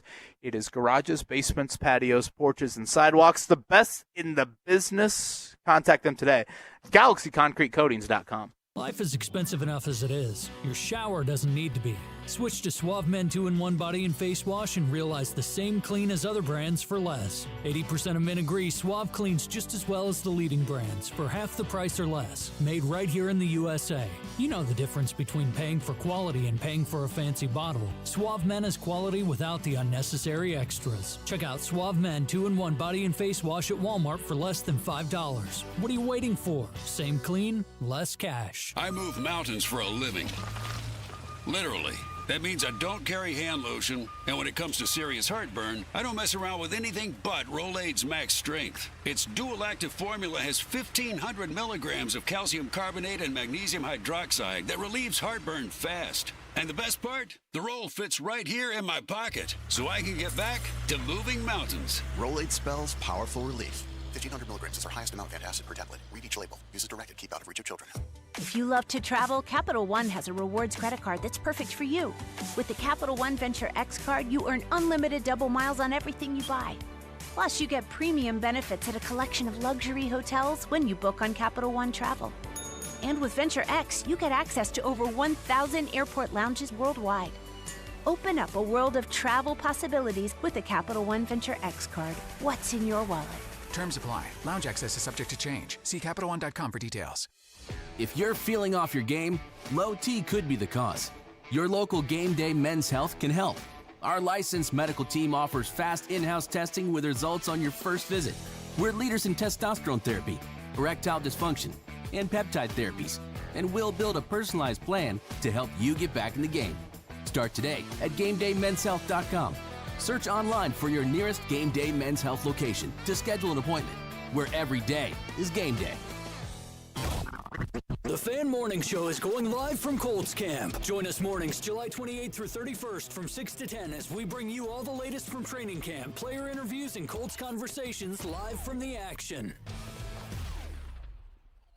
Wednesday, Aquarium Company live from Colts Camp Grand Park in Westfield. AJ Halsey joins us live on site. We will get you caught up on everything happening on day one of practice, 10 to 1 on the Fan.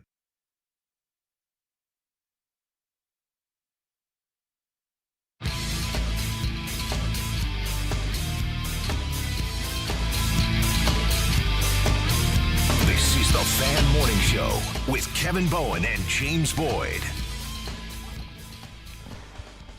Well, when I saw this news item come across the ticker, it honestly just brought up bad memories. I'm seeing here from Tom Bogert, James. Okay. Your colleague here at The Athletic. He's a soccer insider. He says that Poach, the old U.S. men's national team coach, he's coming back. Poach is close to continuing as the U.S. men's national team coach. Would be a 4-year deal. Talks with the U.S. Soccer progress and are in a good place. Not a done deal yet. I saw that, and all I could think of is how disgusted I was at that performance against Belgium. And it still pisses me off now that I think about it. That was pathetic that do night. you not look at how they started the World Cup? Stop giving me that. I don't know. Should I? I'm not sure. Like, I'm not well-versed in the world of neither am I. Other coach options for the World Cup teams or the Olympic teams and things like that. So I'm just still mad about it. I'm not ready to, have these contract extension talks. Yeah, but I don't know. Is he like a Pulisic guy as well? Like, are you out on him too? I don't know. I guess I should be like, oh, they would look kind of good. Didn't we get an easy group? Didn't we get an easy draw? Yeah, but we didn't have to qualify for the thing. We should offer to host it every 4 years so we don't have to qualify. So I guess that means that he would be the coach at the next World Cup. Yes. Here, right? 4-year cycle here. So when Team USA goes on to win the gold. Well, gosh, prayers to say the least there. Speaking of money, speaking of contracts, Josh Downs in a contract year. I don't think Chris Ballard was specifically asked about Downs or mentioned him yesterday. I think in general he was asked about Jonathan Taylor and Quentin Nelson's potential contract extensions. Basically, the only thing Ballard said of note is, we want both of them to be here long term, but, typically Ballard doesn't get too expansive when it comes to those contract talks. Mark, if you have this, let's go ahead and cue it up. This was Josh Downs with us yesterday in regards to if he wants a contract extension before the start of this upcoming season. I mean, I don't know. Whatever happens is gonna happen, but I'm not like, oh, I need that. Nah, because I'd rather boost my own stock throughout the season. I feel like I can do a lot more, and I want that to show, and then see where that goes. We had this debate before he got on air with us yesterday, James. How would Downs view it? There is obviously a thought I think a lot of people have, in the NFL world is, you get that guaranteed money when you can get that guaranteed money, but also the Colts are about to ask Josh Downs to do a whole lot more. And he just came off a relatively quiet third NFL season. So I was not too surprised to hear him say, more or less, I think there's some pros to betting on himself. And look, did the Colts have to pay a little bit more for Alec Pierce? Sure, but again, we got to remind ourselves with contract extensions, it's a two-way street. Yeah. Both parties have got to agree to it. And in Josh Downs' case, I understand if he'd be a little bit willing to bet on himself. Yeah, he's coming off a career low, 566 receiving yards last year. Kind of had his role diminished with the arrival of Tyler Warren, but now this year, with the departure of Pittman and Mitchell, A.D. Mitchell, via trade, that allows, at least in theory, more opportunities for Downs to prove what he can do. And I know you got into it a little bit yesterday with him, Kevin, about the versatility in his role. Can he play outside a little bit more? Can he do a little bit more than just being a slot receiver? But I do think it's probably the smart play for Josh Downs to try to see what he can do this year and then cash in, because if he just gets to, let's say, 800 receiving yards and 5 touchdowns, I think that would boost his pay a lot more than to try to sign a deal now. Because if he signs now, Kevin, I think that it would be more for security than it is for, the money part of it, because there's no way he would get what he thinks he probably is projected to make. Well, I think Downs has the baseline of, quality slot receiver. That, to me, is his floor he's already proven in the NFL. Yes. Now the question is there a little bit more?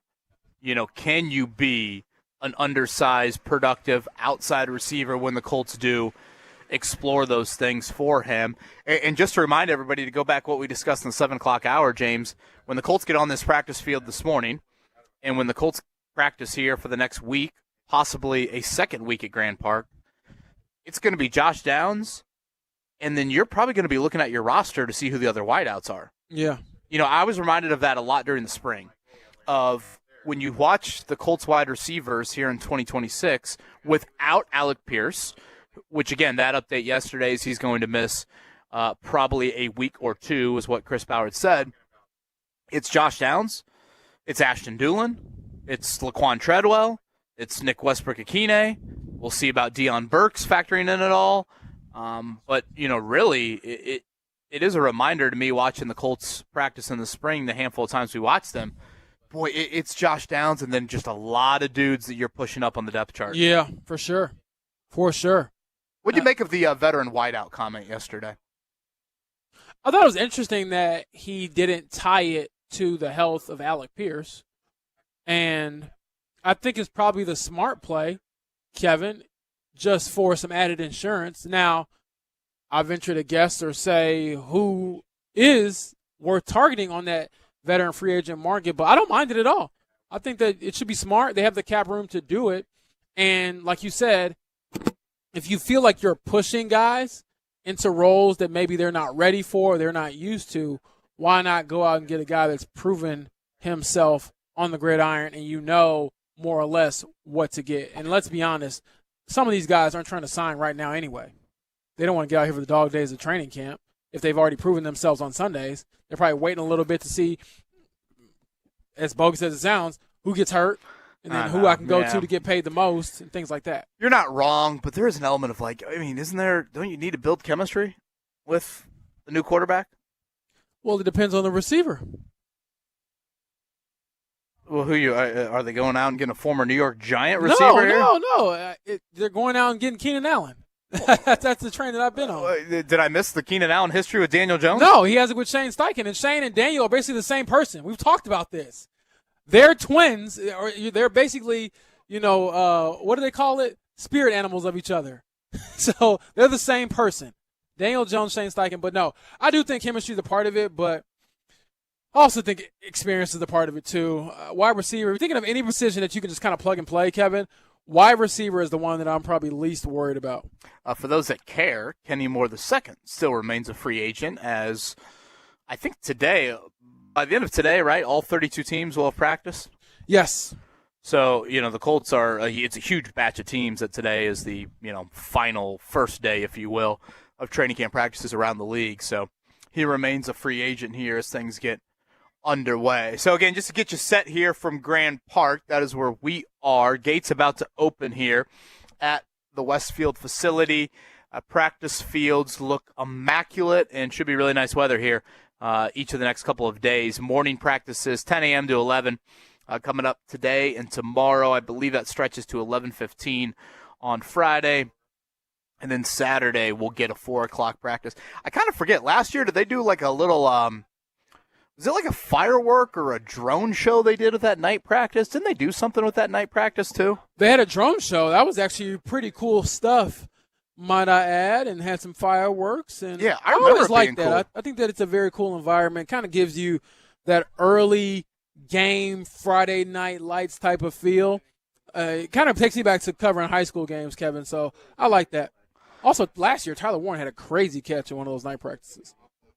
If you missed it, Tyler Warren was on with us yesterday, as was Josh Downs. You showed him my golf swing against my will. Oh, yeah, Tyler Warren, I did. Yeah.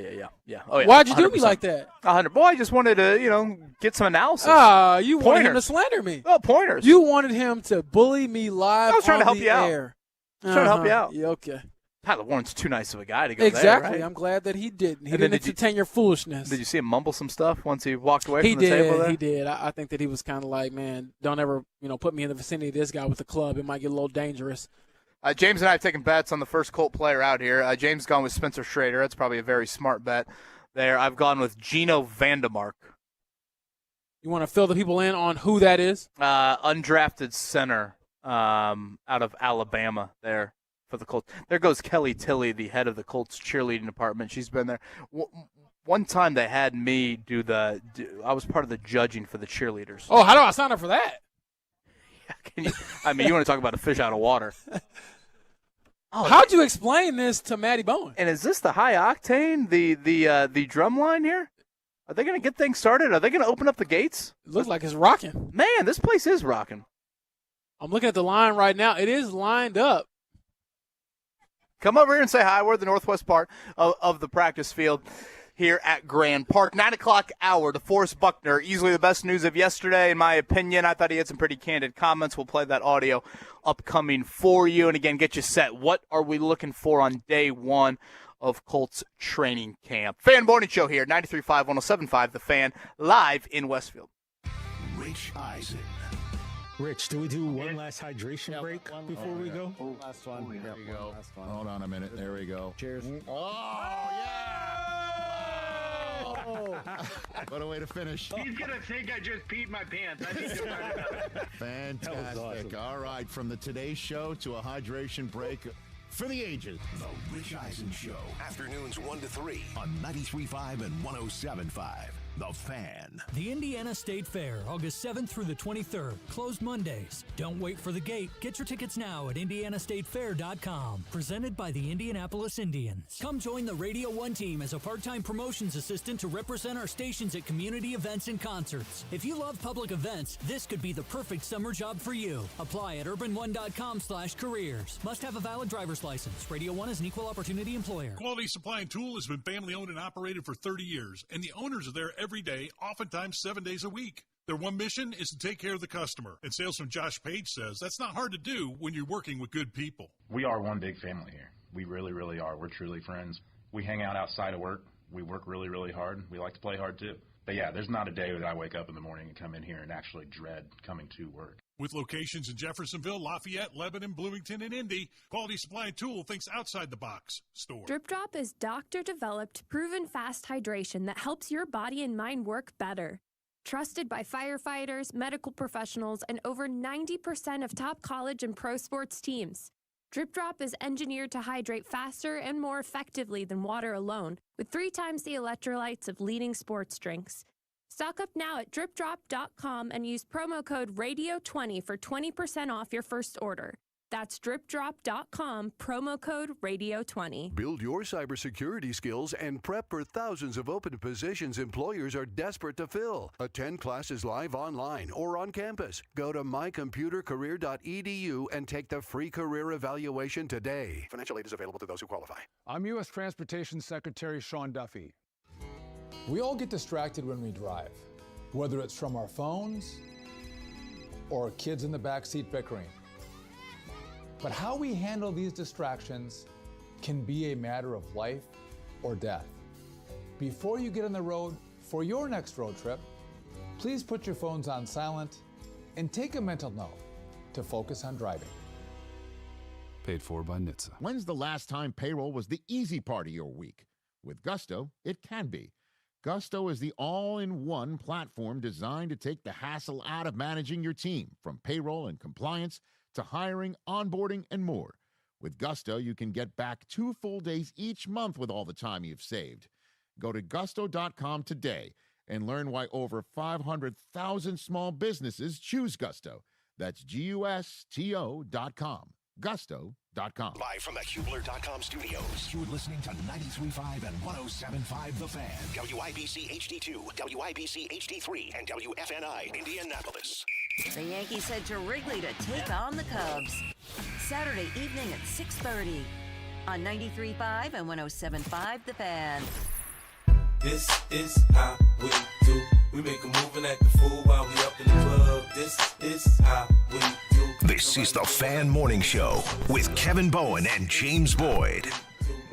Man, oh man. I think my eyes saw correctly. James Boyd dusting off the sneakers, turning the credential backwards, running the 40-yard dash just now. Mark Dykton, I'll tell you what, I'm glad the Colts got a few faster players than James Boyd. Did he burn the sneakers off? Man, he looked like he was stuck in mud trying to get out of the blocks there. No. Man, it was Dewey. Wow, Dewey is going to be his excuse here. Did I see 546 just pop up on that black screen? That did happen. Man, feels good. I was expecting sub 5. I don't think that the lasers are correct. That's just what I'm thinking. Shout out to the great calling into question. Shout out to the great Andy Schwartz. I am. Well, I walked up there and the guy's like, "Well, the lasers aren't up yet." I'm like, "What do you mean?" 546, man. Gosh, you look like Peyton Manning in the open field on a QB sneak. Did I look slow? I thought you looked fast from over here, and then I saw the screen pop up, and I got a little nervous here. The drum line bringing fans in here at Grand Park. I love that touch here. I feel like we're at a college football tailgate here. I don't remember that. Kind of a cool way to start this Wednesday morning here at Grand Park. That is where we are. It is day one of Colts training camp. Gates open 10 a.m. The practice start time, and James, as we get things started here in Westfield, number 99, available to practice. And I say that as a bit of a surprise. I thought that was one of the bigger news items from yesterday, and that was DeForest Buckner. Mark, go ahead and cue this up and kind of play off of it. This was DeForest Buckner yesterday. And, James, correct me if I'm wrong. I know you were over there in the media session. This is kind of Buck kind of going over his rehab over the course of the last, New Year's Eve? That was when he had surgery? Is that right? So, again, this is DeForest Buckner yesterday at Report Day. Good morning. How's it going? Work phone. So we didn't see you in the spring. Are you ready to roll as far as tomorrow goes, or do you have an expectation when we'll start? Yeah, I'm excited to get back out there, get back on the field. Obviously, I was cleared yesterday, so obviously everybody has a plan on getting me back on the field, and I'm just excited to get back out there with the guys. But do you have to ramp up at all, or I guess what does that look like for you to be cleared?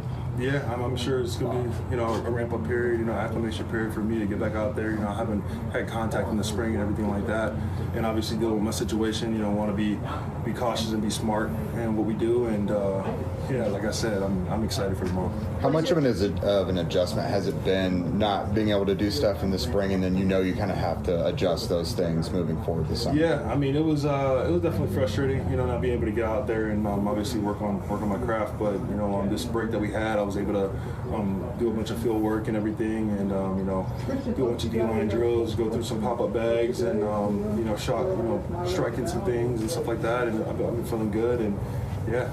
How much of a relief is it to get cleared? I know you said when it first happened. Yesterday, Mark, you can go ahead and cue that down. James, just in general, just kind of your takeaways. I know you were over there for a couple minutes yesterday. I think I was chatting with Tyler Warren to start off that interview. What were your takeaways from what Buckner had to say? Number one, just how relieved he was to be back with the team, back doing his thing. And I think part of that was just him being candid about possibly retiring. I think that word hasn't really been brought up enough when it comes to his injury and how serious it was, because this is a guy who, Kevin, at the end of every seems like DeForest always kind of reveals, I played through this, and this. This is something he seriously could not play through, and it goes to the point he was contemplating continuing his career. So he called it Situation Day.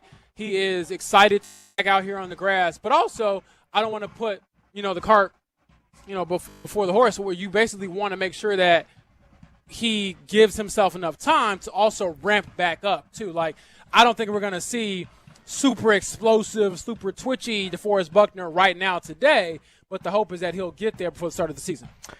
Again, we are live here in Westfield. Grand Park is where we are specifically located. Colts training camp day one. If you hear some drumming in the background, a little high-octane action, welcoming Colts fans into the facility here as we get things going here on day one of Colts training camp. Anything you were curious about on the practice field today, James? Obviously, the first, couple of days here at Grand Park is still largely a ramp-up period from what the Colts did in the spring, but anything that you are curious about as they get things started here with practice 1 of 13? I'm curious to see the safety spot next to Cam Bynum. I think on paper I have penciled in A.J. Halsey, but at the same time they did sign a few safeties this offseason, one of them being Wanye Thomas, who comes over from the Cowboys, Jonathan Owens, who is the husband of the esteemed Simone Biles, may have heard of her, but also just seeing, okay, where does that kind of land as far as the depth chart? You got A.J. Halsey, who they're very high on, but you got other guys who have played the position and been successful, started games in this league, and have more experience. So I don't know if that's just a foregone conclusion just yet. Yeah, and Chris Ballard mentioned the name of Hunter Wohler again yesterday. Another guy, yep. A.J. Halsey's going to be on with Jake here coming up after practice, probably like around 11:30 or so today. But again, Wohler continues to be a name that they mentioned, the 7th-round pick out of Wisconsin 2 years ago. And I guess as we kind of run down some of those position battles, James, obviously backup quarterback. Again, how many reps can you honestly give Riley Leonard and Anthony Richardson here at Grand Park? That would be a question that I would have. As you transition to wideout, I thought we exited the spring as Ashton Doolin as the leader. Yeah. Is Laquan Treadwell and Nick Westbrook-Akine, can they push him at all? Is there a battle at right guard? Matt Gonzalez and Jalen Farmer. We're still a few practices away from the full pads being put on here at Grand Park, but does that become a battle? And then as far as today is concerned, and you hope for the Colts' sake it doesn't last very often, but who is taking the reps for C.J. Allen at that Mike linebacker spot? Is it Bryce Betcher? And is there a chance we could see 2 rookies start at linebacker here? Because that, to me, is a very wide-open group outside of the obvious of Allen likely being an every snap guy. Well, Chris didn't rule it out yesterday. We asked point blank, do you think 2 rookies could start in this defense, and he said, no, we'll play the best players. And so I think Bryce will have plenty of opportunities now with CJ out to start training camp to kind of prove himself and potentially climb the depth chart. I know that he was a guy who, I want to say, led the Big Ten in tackles last year. Definitely had some splash plays. Might be a little stiffer when it comes to movements and things like that, but a smart player as well. So I'm curious to see how a lot of the other positions that maybe aren't as sexy or as headline grabbing, how they kind of shake out throughout the rest of this training camp. Can you play a musical instrument? No, I cannot. I was awful at the recorder, and I think that recorders can never sound good. Did I ever tell you that? That's one of my hot takes. Boy, that is a hot take. Never heard a recorder sound good in my life. Well, maybe you didn't grease it up enough. No. I don't think that anybody can make a recorder sound good. I think they just did that to troll us as kids. I might need to bring in the recorder and play a little ditty. Play a little hot cross buns for you. One a penny, two a penny, hot cross buns. I feel like you're turning into Jake because I feel like Jake promised to play the recorder on air one time. You're becoming Jake Query before our eyes. Are your kids at that stage yet where they're playing? No, they're probably not. Wait, time out. Mark just said I'm becoming Jake Query. Wait, was that a real comment, Mark, or was that an AI voice? He's threatened to come on air and play the recorder before. Maybe I'm misremembering, but I swear that's been the case. Hey, next thing you know, Mark, he's going to be pulling out Vegemite to put on his banana. Mark, that's where the comparisons need to stop. Kevin, okay? I mean, come on Swiss now. watches and Gucci hair. Good God. Yeah, instead of my beautiful body armor scent on a daily basis, I might just go with a bunch of cologne for you. You could. I might just be rocking that on a daily basis. Fans starting to pour in here at Grand Park, Westfield, Indiana, where we are. And again, day one of Colts training camp practice beginning here, coming up at 10 o'clock. You know, one guy we didn't see in the spring, Travarius Ward. You know, again, him and Sauce Gardner, that pairing. Yes. James, we really haven't. I remember thought about Sauce Gardner in minicamp. You know, this will be the first time a crowd at Grand Park has seen Sauce Gardner. When we watched the team during minicamp, that was the first time we had really watched him in a practice setting. And he had that one day during minicamp where he looked like a man amongst boys. Yep. It was varsity versus JV. His frame, if you come out to Grand Park and you watch him practice, I've said this to you before, he looks like the Butler basketball camp line where the sixth graders somehow got grouped with the fourth graders. That's what Sauce Gardner looks like. He's just so tall and long compared to – and honestly, it's not like the Colts cornerbacks are a bunch of short dudes. They've got length in that position group. But, again, that duo and throw in Justin Wally coming off the torn ACL, you know, on paper, your cornerback group should be getting the better of your wideout group. Sans Alec Pierce. And, again, Chris Bauer's update yesterday on Pierce was – probably 1 to 2 weeks. I'm too busy looking at these kids 40 times and trying to figure out who's lying about this time. I felt fast. Mark, James Boyd got so rattled. This kid doesn't have an ounce of armpit hair on him, and James got so rattled he immediately looked at the clock to see if he beat his 5.47 seconds. I'm mad. James is going to forgive. There's no way this thing is correct. It's not even on. James is foregoing his athletic duties today and is going to be staring at the 40 times of these children for the rest of the day. I'm like, I need one more. I got one more in me. Let me try again. What do you want me to write about today, Mark? The same thing I wrote about last year. Daniel Jones looks exactly like we expected him to look. The Colts have high expectations for this season. But no, jokes aside, I do think that this practice itself will be kind of like a coming out party for the fan base to attach themselves, I guess, quicker and more cleanly to Sauce Gardner because the dude is a stud. 6'4", 340 pounds, Grover Stewart at his pro day ran 5.14. Yeah, I would be terrified to try to run away from him. God, world-class athlete. What's your weight? 145. Man, I was expecting more than 5.47 out of you. Okay, so now I'm about to throw it back on you. Let me see you line up. Anybody who got a problem with the time got to put their own time up. I mean, Mark, am I not wrong here? 5.47 from James? I mean, come on now, right? The lasers aren't working correctly. I'm not in the minority here, right? I mean, I understand I could be critical of a golf swing, but, I mean, the 40-yard dash time, come on, James. Maybe we can. Maybe James can I think that the times are off. Maybe James can run the 20-yard dash, and he'll get under a 4, and he'll feel good about himself then. Okay, Mark. Man, I'm a little nervous. Next time he's going to tell us a JMV. 5.4 is what I think I would run in that. I would expect better from James. James is a slight frame. He's more athletic. He plays basketball. Someone every said night. JMV's going to beat my 40 time. I'm a little nervous. JMV might be pinning you on the backboard next time you play. You let No, he JMV was not doing beat that. you on the 40 Never. time, and you're not coming back from that ever. I think that he will probably talk about it for the next 2 years. I think you I got to will do it one say, more full time, Dewey James. out there. I got to do it one more time? I think so. I don't know, boys. We'll see. Mark, will you look into this? Scotty Johnson just sent us this, but the Pacers and their TV rights here for this upcoming season. I know it's been a popular topic here, and Awful Announcing, which for those unfamiliar with that site, it's kind of a big media site that has a bunch of updates on whatever media rights and broadcasters and TV contracts and streaming, et cetera, et cetera. And it sounds like the Pacers could be going with DAZN. That is a London-based streaming platform. So I'm kind of reading this, scrolling through it here on air, but it sounds like several of the local, or I should say kind of smaller market teams, T-Wolves, Cavs, Pacers, Spurs, Grizzlies. So I don't know too much about the zone. I feel like at one point, and Mark, feel free to add anything if you know it, but I think one of the old ESPN, John Skipper, one of their big heads, I think went over there, and I want to say they were kind of more in the martial arts world. Yeah, they did from a lot streaming of UFC standpoint and boxing here. and all that stuff, yeah. So I would be under the impression, and again, feel free, you two, to correct me if I'm wrong,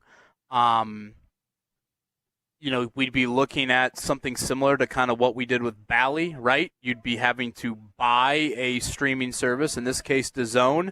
I don't know what the monthly rate would be to watch Pacer games, but is that my general impression here? Yeah, I think you're on that platform at the moment, and I don't know how accurate this is because I don't know what they're actually streaming daily. The Zone's subscription plans start at $24.99 per month or $34.99 per month with a flexible monthly pass. So I don't know exactly if that's just getting bundled. Like, is the NBA games just getting bundled into that, or do you have to pay a separate fee for if you just want Pacers games? I have no idea, but I'm kind of sick of these streaming subscriptions. Can we just go back to good old-fashioned TV, for God's sake? Like, how many more subscription services for NBA games do we need here? Amazon Prime, now the DAZN, ESPN Ultimate. Like, enough's enough. Can we stop that? Look, all I want to know is, are my guys good?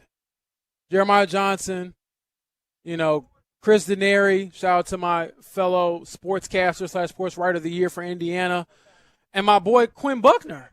Smothered chicken. I need to hear that on whatever platform I can get. So, to me, as long as you got those guys set, I'll figure it out. Yeah, I'm probably more with Mark on this. I just, and I'm trying to read here, so apologies, but this paragraph from the piece, like with many teams that have chosen to sell their local broadcast rights exclusive to a streamer, it's expected that the teams signing with DAZN could have as many as 15 games or more simulcast on over-the-air broadcast networks in a team's local market, or at least made available in front of the DAZN paywall. So my guess, and again, emphasis on guess, would be, haven't we seen WTHR partner with the Pacers here? And I believe the Fever, if I'm not mistaken, as well. Could they be airing some of these games? I was kind of curious about Wish TV. Locally, they don't have, I would assume, as many of the requirements to air, like NBC here, WTHR locally. NBC National is going to say, hey, we want you have to do The Voice or whatever else NBC airs, on a Tuesday, Wednesday, Thursday night, whereas a TV channel like Wish TV, might not have as many of those, again, national responsibilities to them. So, we'll wait further clarity on that. So I'm not doing a quick too familiar with DAZN, though. Doing a quick dive on DAZN, it says you have to sign up for an annual subscription, and that would be either billed up front at $249.99 for the year or $24.99 for a month. If you just want to do a monthly subscription, it's $34.99 a month. I mean, bleep that, man. I mean, that is just again, Bally was 1999, and my issue was just 1999, and I'm only watching Pacers. Yeah. Some of these other streaming services. Also, the app wouldn't work. Well, that too. To be fair, I did think they were a little better in the last year, and I get the FanDuel kind of took over at some point too. But my issue is how much is Netflix a month? It's probably around the same price, right? But how many different things do you watch on Netflix? Yeah, that's true. That's my argument. Yeah.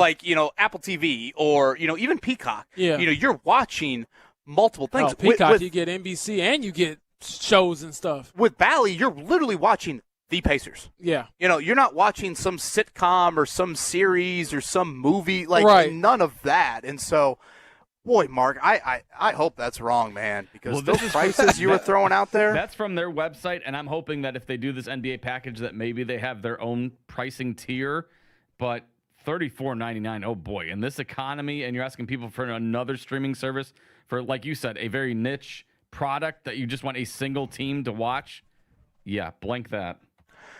I'm just here to relay information, and this from texter Brian. James, I'm a 56-year-old beat-up construction worker, and I can beat your 40-yard dash. Oh, my gosh. Time. Somebody asked if I told my 56-year-old beat-up construction worker. Brian chiming in here as 30-year-old, pristine health, eats 3 bananas before 8 a.m. every morning. That is true. Not throwing any sort of poison in his body. This man gets out here and runs 5.47 in the 40-yard dash. And he blamed it on the dew. Did you see my first attempt, though? I did slip. That was kind of rough. I did get scared for a second. Did you get that on video? Yeah, I got a little scared there for a second. Man. I was like, boy, am I going to pull something?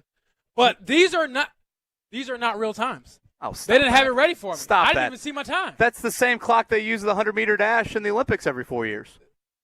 I don't think that's – I think it's a little – It's the same one. Not the same specs, but – 5.47. The clock is right, Ken. Ken is right. No, the clock is right, Ken. I thought he was a P1 listener. He's bringing me – it's his bananas that helped me back. Look at that. Looks like it's time to check it down. Mark, let's go ahead and check it down. The Morning Checkdown on 93.5 and 107.5 The Fan.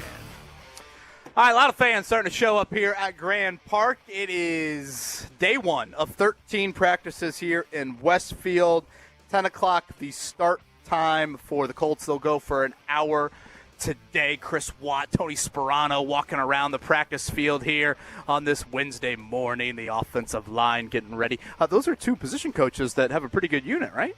Yes, absolutely. Tony Sperano is excited to be out here. Same for Mr. Watt. Those guys love ball, and it's here, baby. I saw Brian Mason, the special teams coordinator, getting a little jog in around the practice field as we'll get things underway here coming up 10 a.m. the start time today. If you stayed up late last night, you were rewarded once again by the Indiana Fever. That was offensive basketball at the peak. And, James, we've said that now for a couple of games. I mean, this is a stretch now dating back to pre-All-Star break where that offense has been humming. Yes, they're averaging the most points per game in WNBA history. No surprise that Kelsey Mitchell and Caitlin Clark are leading the way.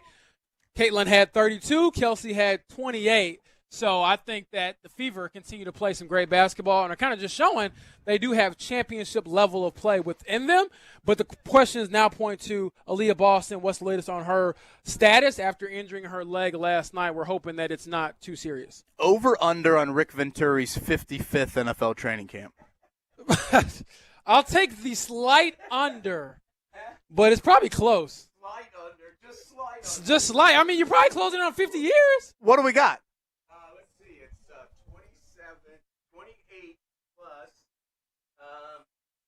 28 plus? I guess I'm forgetting about the college ranks. Yeah, I'm just talking So, CFL, NFL. So it's 16 years plus 28. 44? See, I told you a slight How about under. that? And that's not counting the college portion. I was going to say college ranks as well. Yeah. Always- Coach is in the building, Always baby. great to see Rick Venturi. Looking great, Coach. Yeah. Looking healthy. The knees look good. Yeah. I love it. He's going to smoke me in the 40. A couple knee replacements this offseason. There you go.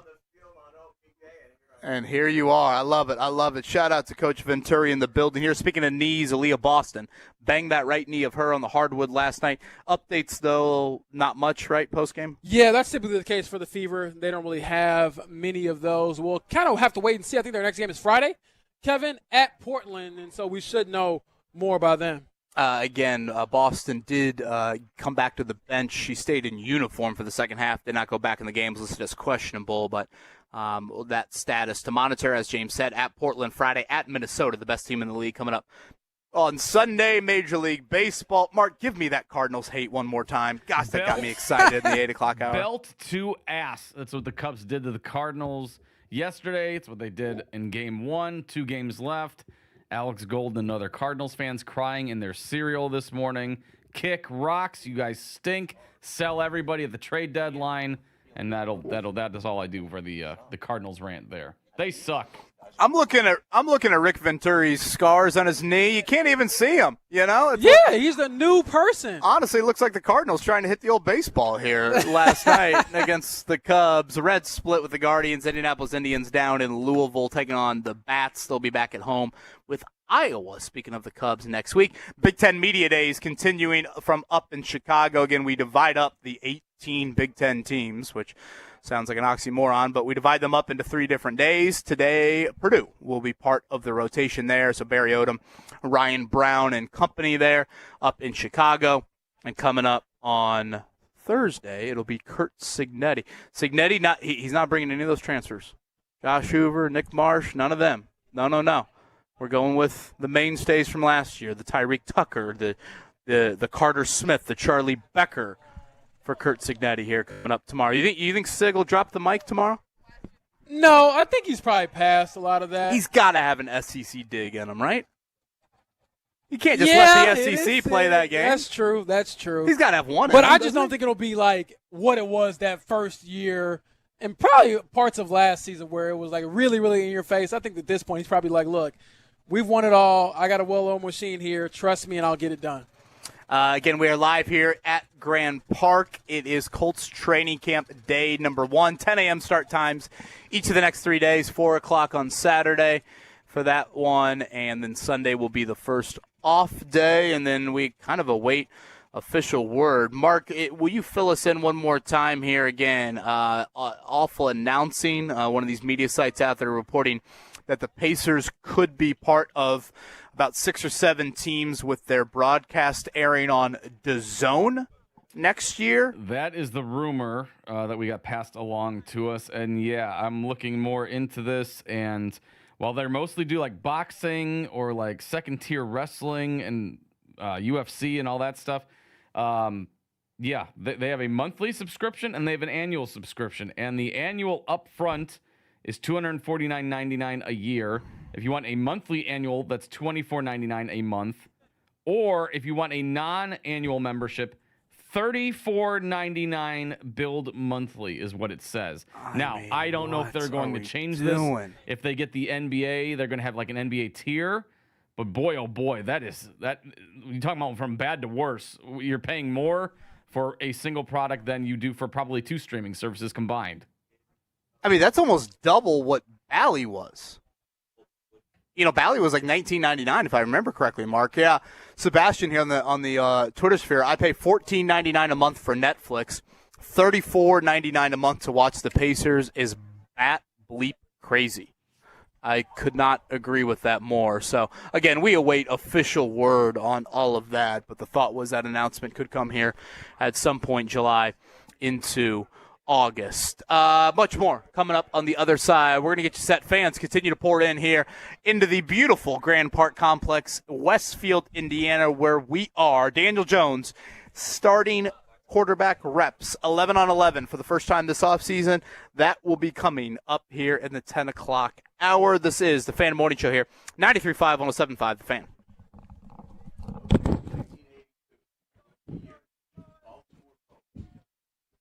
Of sunshine today with seasonal highs, and it will feel less humid. We'll have a high near 84 degrees this afternoon.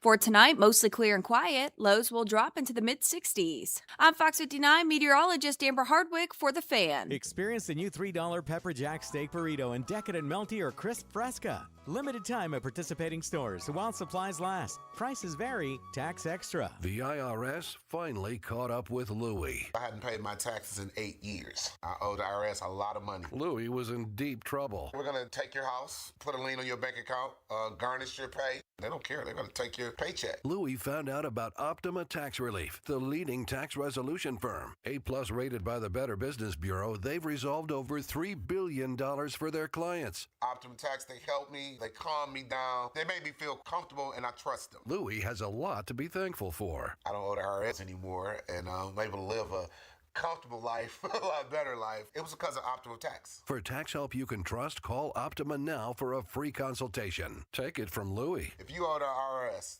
don't go it alone. Give Optima Tax a call. They can help you. Call 800-354-2840. 800-354-2840. 800-354-2840. Optima Tax Relief. Testimonial from an actual client. Some restrictions apply. For complete details, please visit OptimaTaxRelief.com. I'm David Ortiz. When I lost my mom, she was only 46. And I lost my dad to cancer. It was the worst pain I ever felt. It made me think, what will happen with the people I love when my time is up? That's why I have life insurance. Ethos makes it easy. It's all online, take about 10 minutes, and you can get up to $3 million in coverage. Get your free quote at ethos.com/game. That's ethos.com/game. Paid testimonial. Time spent on application may vary. Online health questions required. Drip Drop is doctor-developed, proven fast hydration that helps your body and mind work better. Trusted by firefighters, medical professionals, and over 90% of top college and pro sports teams. Drip Drop is engineered to hydrate faster and more effectively than water alone, with 3 times the electrolytes of leading sports drinks. Stock up now at dripdrop.com and use promo code RADIO20 for 20% off your first order. That's dripdrop.com, promo code RADIO20. Kenny here to help you get in on the sweet life with Cotton Candy 5-Hour Energy. It's that classic throwback cotton candy flavor, but with 0 sugar and a 5-hour energy boost. I keep these with me so I can tackle that sweet tooth with a tasty caffeine kick and no guilty sugary aftermath. Bring on the sweetness with Cotton Candy 5-Hour Energy Shots. Available online at 5hourenergy.com or on Amazon. In the military, the mission was clear. You knew what to do. Now, the mission has changed. Stepping into civilian life isn't about finding a job. It's finding your purpose. I wanted a career that would leverage the skills and discipline I gained in the military. IT just felt right. My Computer Career offers class schedules that fit into your life and skills in high demand. Put your VA benefits to work. Visit mycomputercareer.edu/CWP to jumpstart your IT career today. An elite CompTIA certification partner. Financial aid is available to those who qualify, including VA benefits. Okay, all signed up. Easy. Now let's run payroll. What the? Hey girl, I'm you with more gusto. Nice. Who's that? New social media manager, hired and onboarded with gusto. And spoiler, we're kind of famous now. Wait, we're famous? Oh, well, I'm famous. Payroll, benefits, and HR. Designed and built for small businesses. Choose a future with gusto. Jake from State Farm. I just beat my running PR, so I'm celebrating with the Banana Bonanza smoothie. Hey, and you can keep celebrating when you create an affordable price just for you by bundling your home and auto with the State Farm Personal Price Plan. Go bananas. I will. Hey, make it a large.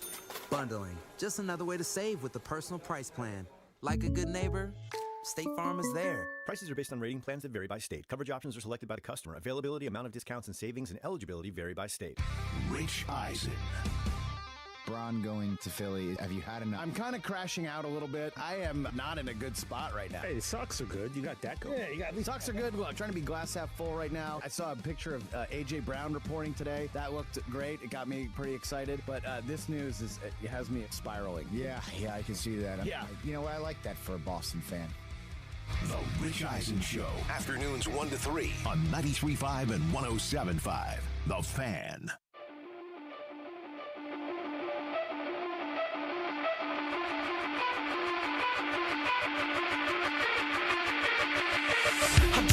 This is the Fan Morning Show with Kevin Bowen and James Boyd.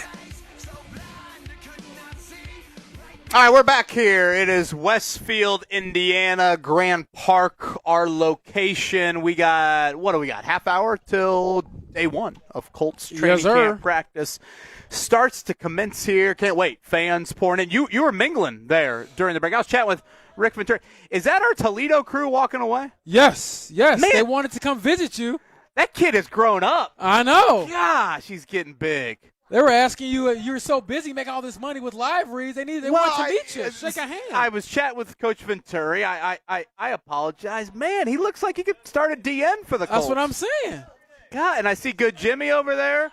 Did I see Pineapple So how Nick about over this? there How about I hold it down for a little bit, me and Mark, and you go take a picture with our Toledo crew. Okay, I got it. Because they were asking for it. Okay, you got it. And then Mark Dyken says he's got a Colts question. Okay. We can get to after that. I'll drive a little bit. So this is day one here out in Westfield for Colts training camp. Mark, one of the things we talked about yesterday with this group is really, at least talking to Chris Ballard, what looks like the other side of that defensive line aside from Laiatu Latu. We heard from him and, what expectations he has for the season. And I think if you look at the rest of the group, there are some opportunities for guys to step up, but I'm curious to see who actually does because it's just not solidified, Mark. So when you look at Jalen Tuimoloau, when you look at, some of the older guys they signed, Michael Clemens and others, do you feel like this defensive end by committee approach will work or can work? I mean, it could work. Do I think it will work? I don't think so. I also don't think we're going to get a double-digit sacker on the Colts like we discussed about going back to 2019. I think that streak is you don't? I don't. No, I don't think so. So I think that streak is going to go a bit longer into next year at least. But could they have a complementary group of guys? Of course they could, and especially if DeForest Buckner is back healthy, and him and Grover Stewart can gum up the works in the middle. But it's kind of a wait and see approach with that. We know the secondary is solid and is locked down, but can that front seven cause some havoc against opposing offenses? I have to kind of see it to believe it. So, Mark, I'll throw the same thing back at Kevin, who has now rejoined us after mingling with the people. KB, we did get a chance to talk to Chris Ballard yesterday, and he did talk about the possibility of signing a veteran wide receiver. Do you think that same approach should be taken to possibly signing another defensive end? Are you okay with some of the names he threw out there in this defensive end by committee approach? Yeah, I got skepticism. I got skepticism about that position group, but I do think you are right. Like, I didn't get the impression from Ballard yesterday that he's as worried about that position group as I am. He mentioned the two free agent signings of Arden Key and Michael Clemens. Clemens, a guy that can play a little bit more in the interior. And then, I don't know if you guys said it, but boy, was he gushing over Caden Curry yesterday. Yes, he was. Football player is how he described Caden Curry on a couple of different occasions. And mentioned George Gumbs Jr., the draft pick the round earlier than Caden Curry. So, that is an area. And again, Jalen Tuimoloau, we should also mention there, the second-round pick out of Ohio State. But I don't get the same. Like, I think in the Colts' eyes, they view wideout and then defensive end as the free agent priority, potentially, here to add. I would certainly have those grouped closer together, and I might argue I'd have defensive end above wideout. I just think if you manufacture one thing versus the other, it's easier to scheme up a passing game. You got Tyler Warren to kind of help you out a little bit. I don't see where you have the help out of the pass rush. Can I throw this in there, just agreeing with you even further? We've seen Shane Steichen do this, where he's manufactured pretty respectable offenses despite starting, I think, 7 different quarterbacks during his first 3 years with this team, despite having guys kind of be in and out of the lineup sometimes at wide receiver. He's done, I think, a decent job of proving he's a top-end offensive mind, but defensively, like you said, I'm just not sure that you can manufacture a dude. And that's also probably ties into the fact that you need DeForest Buckner to be who he is so that it at least offsets some of the pressure that falls on your edge rushers. And in this case, some of your more unproven edge rushers? A specialist out on the field here at Grand Park. It looks like. Was I right? I didn't see them individually walk out, but I have a feeling Spencer Schrader was a smart bet. Yeah, typically those specialists, they come in packs, right? Luke Rhodes, Rigoberto Sanchez, and a kicker battle. And we say that in all seriousness. Spencer Schrader. Quietly, the Colts have one of the more talented specialist groups in the league. Yeah, a couple wideouts to see out there on the field right now. The wide receivers will be in their white uniforms. Again, a week from Thursday, a week from tomorrow, you'll have a night practice, and then one more week, so 2 weeks from tomorrow, you'll play a preseason game in New England. So it is going to be here before you know it. And again, these early practices in camp, a little bit on the lighter side. Think of it as kind of the spring ramp-up period. We are scheduled to hear from Daniel Jones after practice today, as well as Shane Steichen. One thing again with Shane, how does he view that quarterback 2 competition? How do those reps get divvied up? We saw that in the springtime that they got divvied up from a 50-50 split. But again, in the spring, Richardson and Leonard were getting the starting reps there. There's the offensive line. You want to talk about a group that also comes out in unison. Boy, it looks like some bison come out of those woods. Man. You saw what that bison did to that man a few weeks ago. Yeah, it did. Did I ever? Greg Rakestraw in Rake the building. is in the house. Rake, throw on that headset. You didn't think I was going to? Come on now. Permission? Hey, I like that hat, man. Thank you, brother. Appreciate that. You look like you're part of an F1 race team with that red This is actually hat a NASCAR hat, believe it or not. not. Really? Yeah. Okay. Got the ISC gear on as well? I got it big enough so I could pull over my eyes when I fell asleep during the race on Sunday. Yeah. I think you and Scott Dixon and a couple others, I think, were falling The Dale asleep Jr. picture of saying I wanted to get a picture of Scott before he took his afternoon nap was absolutely Very glorious. Good. Very good on that. By the way, nice job bringing like your own identified water bottle here with you. Everybody knew it was yours. Thank you. Yeah, I'm a big water guy on days like So did you retire today. the dented one? Yeah, I did. I think my sister-in-law finally told me that I needed it. But you see, this one's got a few love taps. That's how as well on this. that's all good. You're using it, bro. Yeah, using it. I mean, you know me. I'm trying to. I mean, hell, after people told me I was drinking Powerade like it was something I was going to cause diseases for me, I've got to make sure I've got the water coming. Did you play in any golf outings over the last week since I last saw you last Monday? No, the 2 golf out. I'm down to 2 golf outings a year. I'm down to Anthony Calhoun's for Teachers Treasures, and then Bob Kravitz for ALS. I've got one more for the year before I put the clubs up, and it is tomorrow. So tomorrow's going to be the one day where I might be bugging you and just walking into the show. Where are we at? And saying hello. So IU Indies golf outing, which is normally in May, the Michael A. Carroll outing got rained out. And in May, I tell people, hey, May's a great month for a golf outing except for me.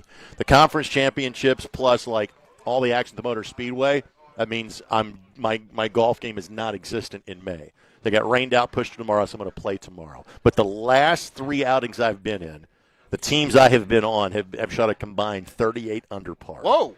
I know. Well, who's the common thread on those 3 teams? Me recruiting people. I want to be the worst golfer possible. Now, I'm glad that you did stop by. We talked about this briefly. Obviously, tons of Colts conversation on day 1 here of training camp. Sources already indicated you talked about Southport Fieldhouse basically not hosting events for the next. Right. I know. Almost got teary-eyed. What happened? Is it too well? James' jumper broke the place. That's what happened. Well, it looks like his golf swing. I think Wi-Fi might have been the issue there. But are we just thinking Hinkle? Are we thinking what are we thinking? Good question. And again, frankly, this has been known for some time. Renovations, right? The folks from Southport have kind of tipped us off in the spring. Hey, listen, we don't think we're hosting next year because where there is ample parking now is going to be basically where a new field house, not for competition but for practice and training and stuff like that. What all these high schools have, and then the next building wave is those field houses. Everybody have practice. Yeah, okay. And so that is what is going in there.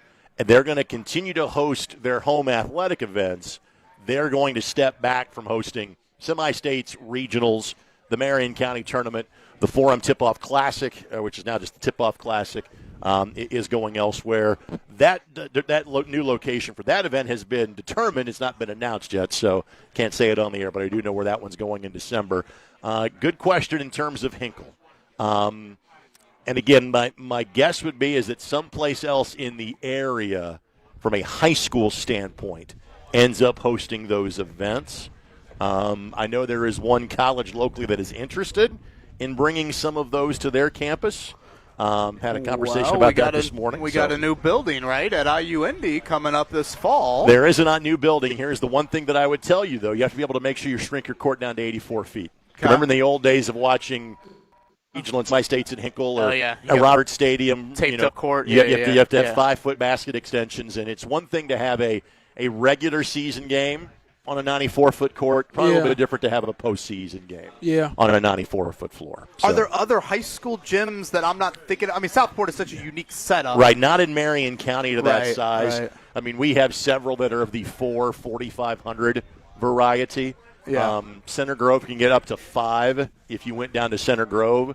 If you went a little bit further, the next biggest gym south that probably doesn't get the traffic or traction that it should would be the Stearman Gymnasium at Columbus North, which is like 6,500 to 7,000.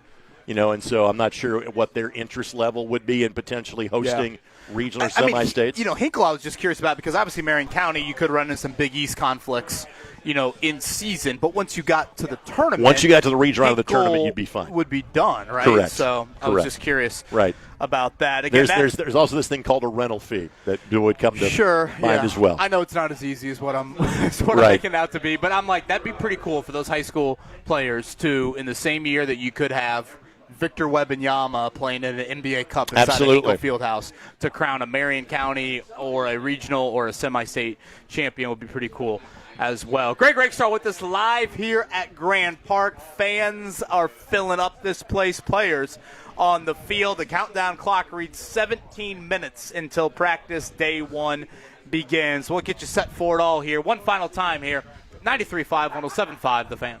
Kevin Bowen here, and when I'm doing some car shopping, I've got a checklist. I want to compare brands. I want to see advantages of new and used. Certainly this day and age, I want to hear about the hybrid model. Does it make sense for us? And you can do all of those things at the Andy Moore Group campus in Avon. 4 brands, 1 site. Toyota, Nissan, Kia, Volkswagen. Again, new and used. Plenty of inventory on site. Can compare brands and the hybrid models they have available to you as well. Rockville Road, Andy Moore Group campus in Avon. Tell them Kevin Bowen sent you. It's not a dive, not even quite a hole in the wall. But it's definitely not one of those loud corporate places with a zillion TVs where the man bun is the official uniform. It's Behringer's Tavern on South Meridian, and it's everything a tavern should be. 140 years of history in Indy, and it's been resurrected just enough to not kill the neighborhood bar vibe. Food, including an attached pizza joint, billiards, shuffleboards, and, ready for this? Affordable drinks. Behringer's Tavern on South Meridian. It's everything a tavern should be. Rich Eisen here with some advice. If high-interest credit card debt is grinding you down, it might be time to call an audible with a SoFi personal loan. It consolidates your debt into one low monthly payment with no fees required. And with as soon as the same-day funding, you can make the right play fast. Call an audible on your debt today at SoFi.com/debtplay. Loans originated by SoFi Bank N.A. Member FDIC. Terms and conditions apply. NMLS 696891. Fast funds terms apply at SoFi.com/debtplay. Sound familiar? At Mattress Firm, we understand there are many problems that can keep you up at night, like snoring, aches and pains, or sleeping hot. Our sleep experts have the unrivaled know-how to match you with a mattress that can help. And now at Mattress Firm, save up to $700, plus get a free adjustable base with select Sealy Posturepedic mattresses. For the great sleep you deserve, visit Mattress Firm. We make sleep easy. Restrictions apply. See store or website for details. Kenny here to help you ignite your taste buds with Firework Freeze 5-Hour Energy Shots. Juicy cherry, citrus lime, and blue raspberry. It's that iconic freezer pop flavor, but with none of the guilty sugar aftermath. The perfect summer kick. It's a delicious, portable, zero-sugar energy shot bursting with flavor. Bring on summer with Firework Freeze 5-Hour Energy Shots. Available online at 5hourenergy.com or on Amazon. Hey, there's Jake Query. All this talk about daylight savings time because everybody wants to add more light, like super light, for example, from Surfside. You can add it right now to whatever it is you enjoy with your events. Super light comes in 4 classic sports drink flavors: fruit punch, orange, lemon lime, and blue chill. And like Surfside, no carbonation, so oh so smooth, and that little splash of vodka that is absolutely perfect. Look for it wherever you buy your favorite adult beverages. Super light, brought to you by Surfside. Please be 21 and please consume Super light Light responsibly. Hey, this is Rich Eisen. Coming up on Wednesday, Monday Night Football's Joe Buck. We'll give you a Cincinnati Bengals 4-down preview and Jeremy Swift, the man who plays Higgins in Ted Lasso, 93.5 and 107.5 The Fan.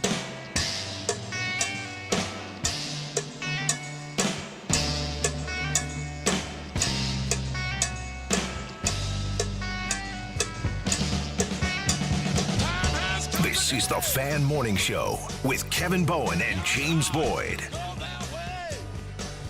I love this from Sam. Freaking love this time of year on the text line of football, baby. Indeed, football season is here. I see the red jerseys out there on the far end of the practice field. That would be one Anthony Richardson. That would be one Daniel Jones, one Riley Leonard, and one Easton Stick. Those are your 4 quarterbacks right now on the 90-man roster. James, the countdown clock reads under 13 minutes here.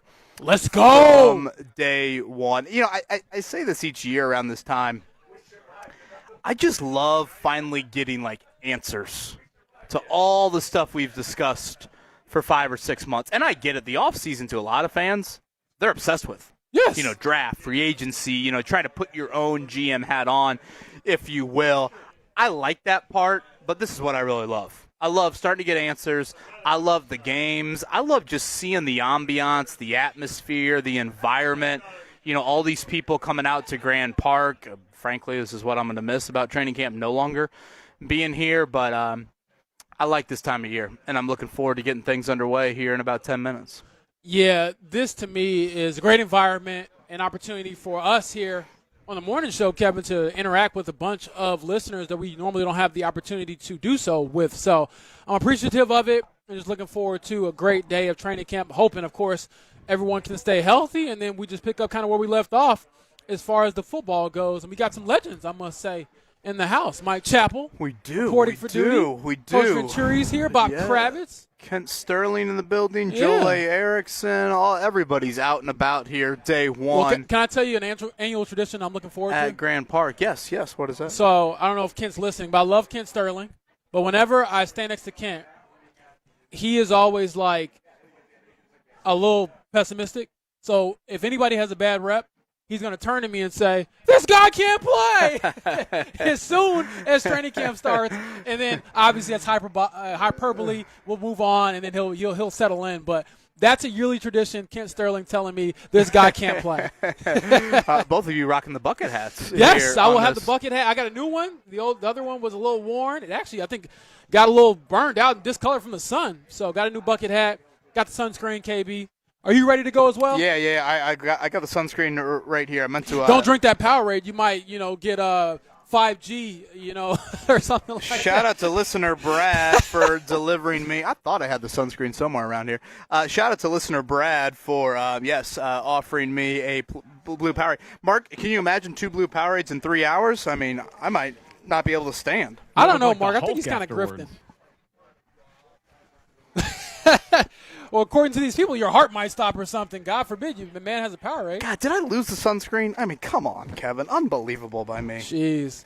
I can, feel Maddie Bowen just rolling her eyes. I know. You better not come home burnt. Well, day one, and I honestly have tried to be a little bit more. I think I have gotten to the point where I don't care about the blue Powerades, but, I do feel like I need to protect the skin. So, I'll be looking for that here on day one. Again, just to update everything injury-wise, James, we still, 5 minutes before practice is getting ready to start here.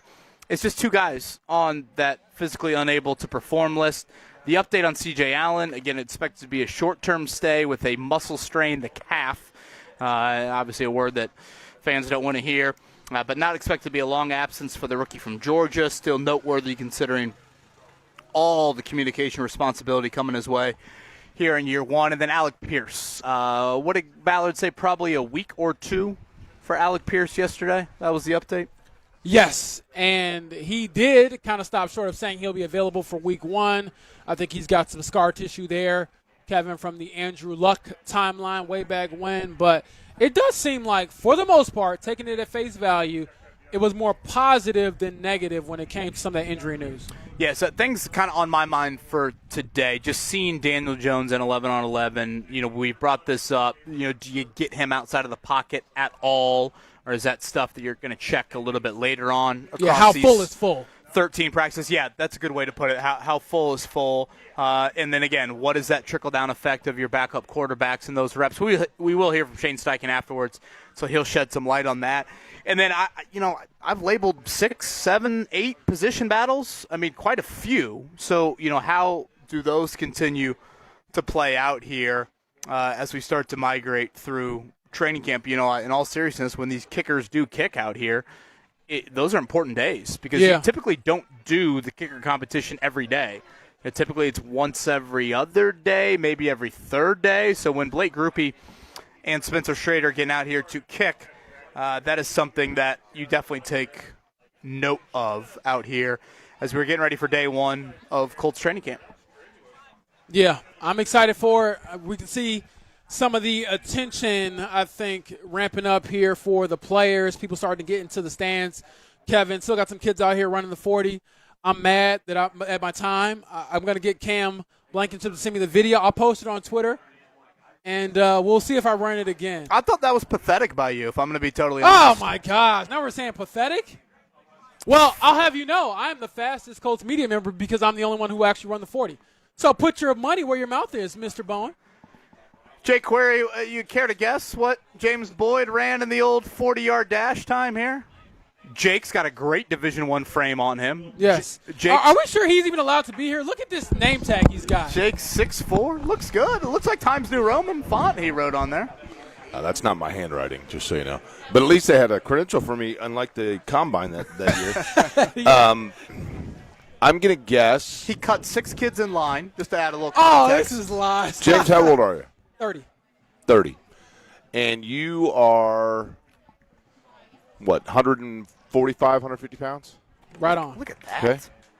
Jake, you should go to one of those game shows where you guess people's weight. You'd be so good at that. I feel like that could be a really I used bad. to moonlight at Kings Island. I'm going to guess, I would say anything over 5'5" is inexcusable at your age. Okay. Man, I mean, he couldn't be closer. 5'4'7". Yeah, you probably should. I mean, you have a little bit of a beard going. I don't think that the lasers are correct. But you need.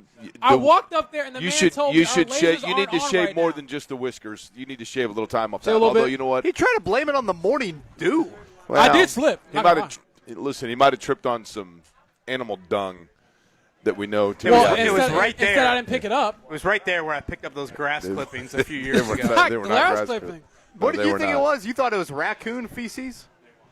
It was a coyote, and it was Also, no I have question. I was By the running way, so is the fast rooster that my here, wrist by the got way? fell By the off. way, I did want to share this, Jake, and Mark, I don't know if we can get maybe a moment of silence or, if we could play taps or something here. I've heard the rooster's gone north. Oh no! Really? No! So he's not here waking people up? Jeez. Is that Cam's excuse? I have Relax. I have heard the rooster. I'm just saying. I have heard the roosters looking down on Really? us. Yeah. That's unfortunate. Matt Taylor will give a moment of silence before practice number 1 on the mic here.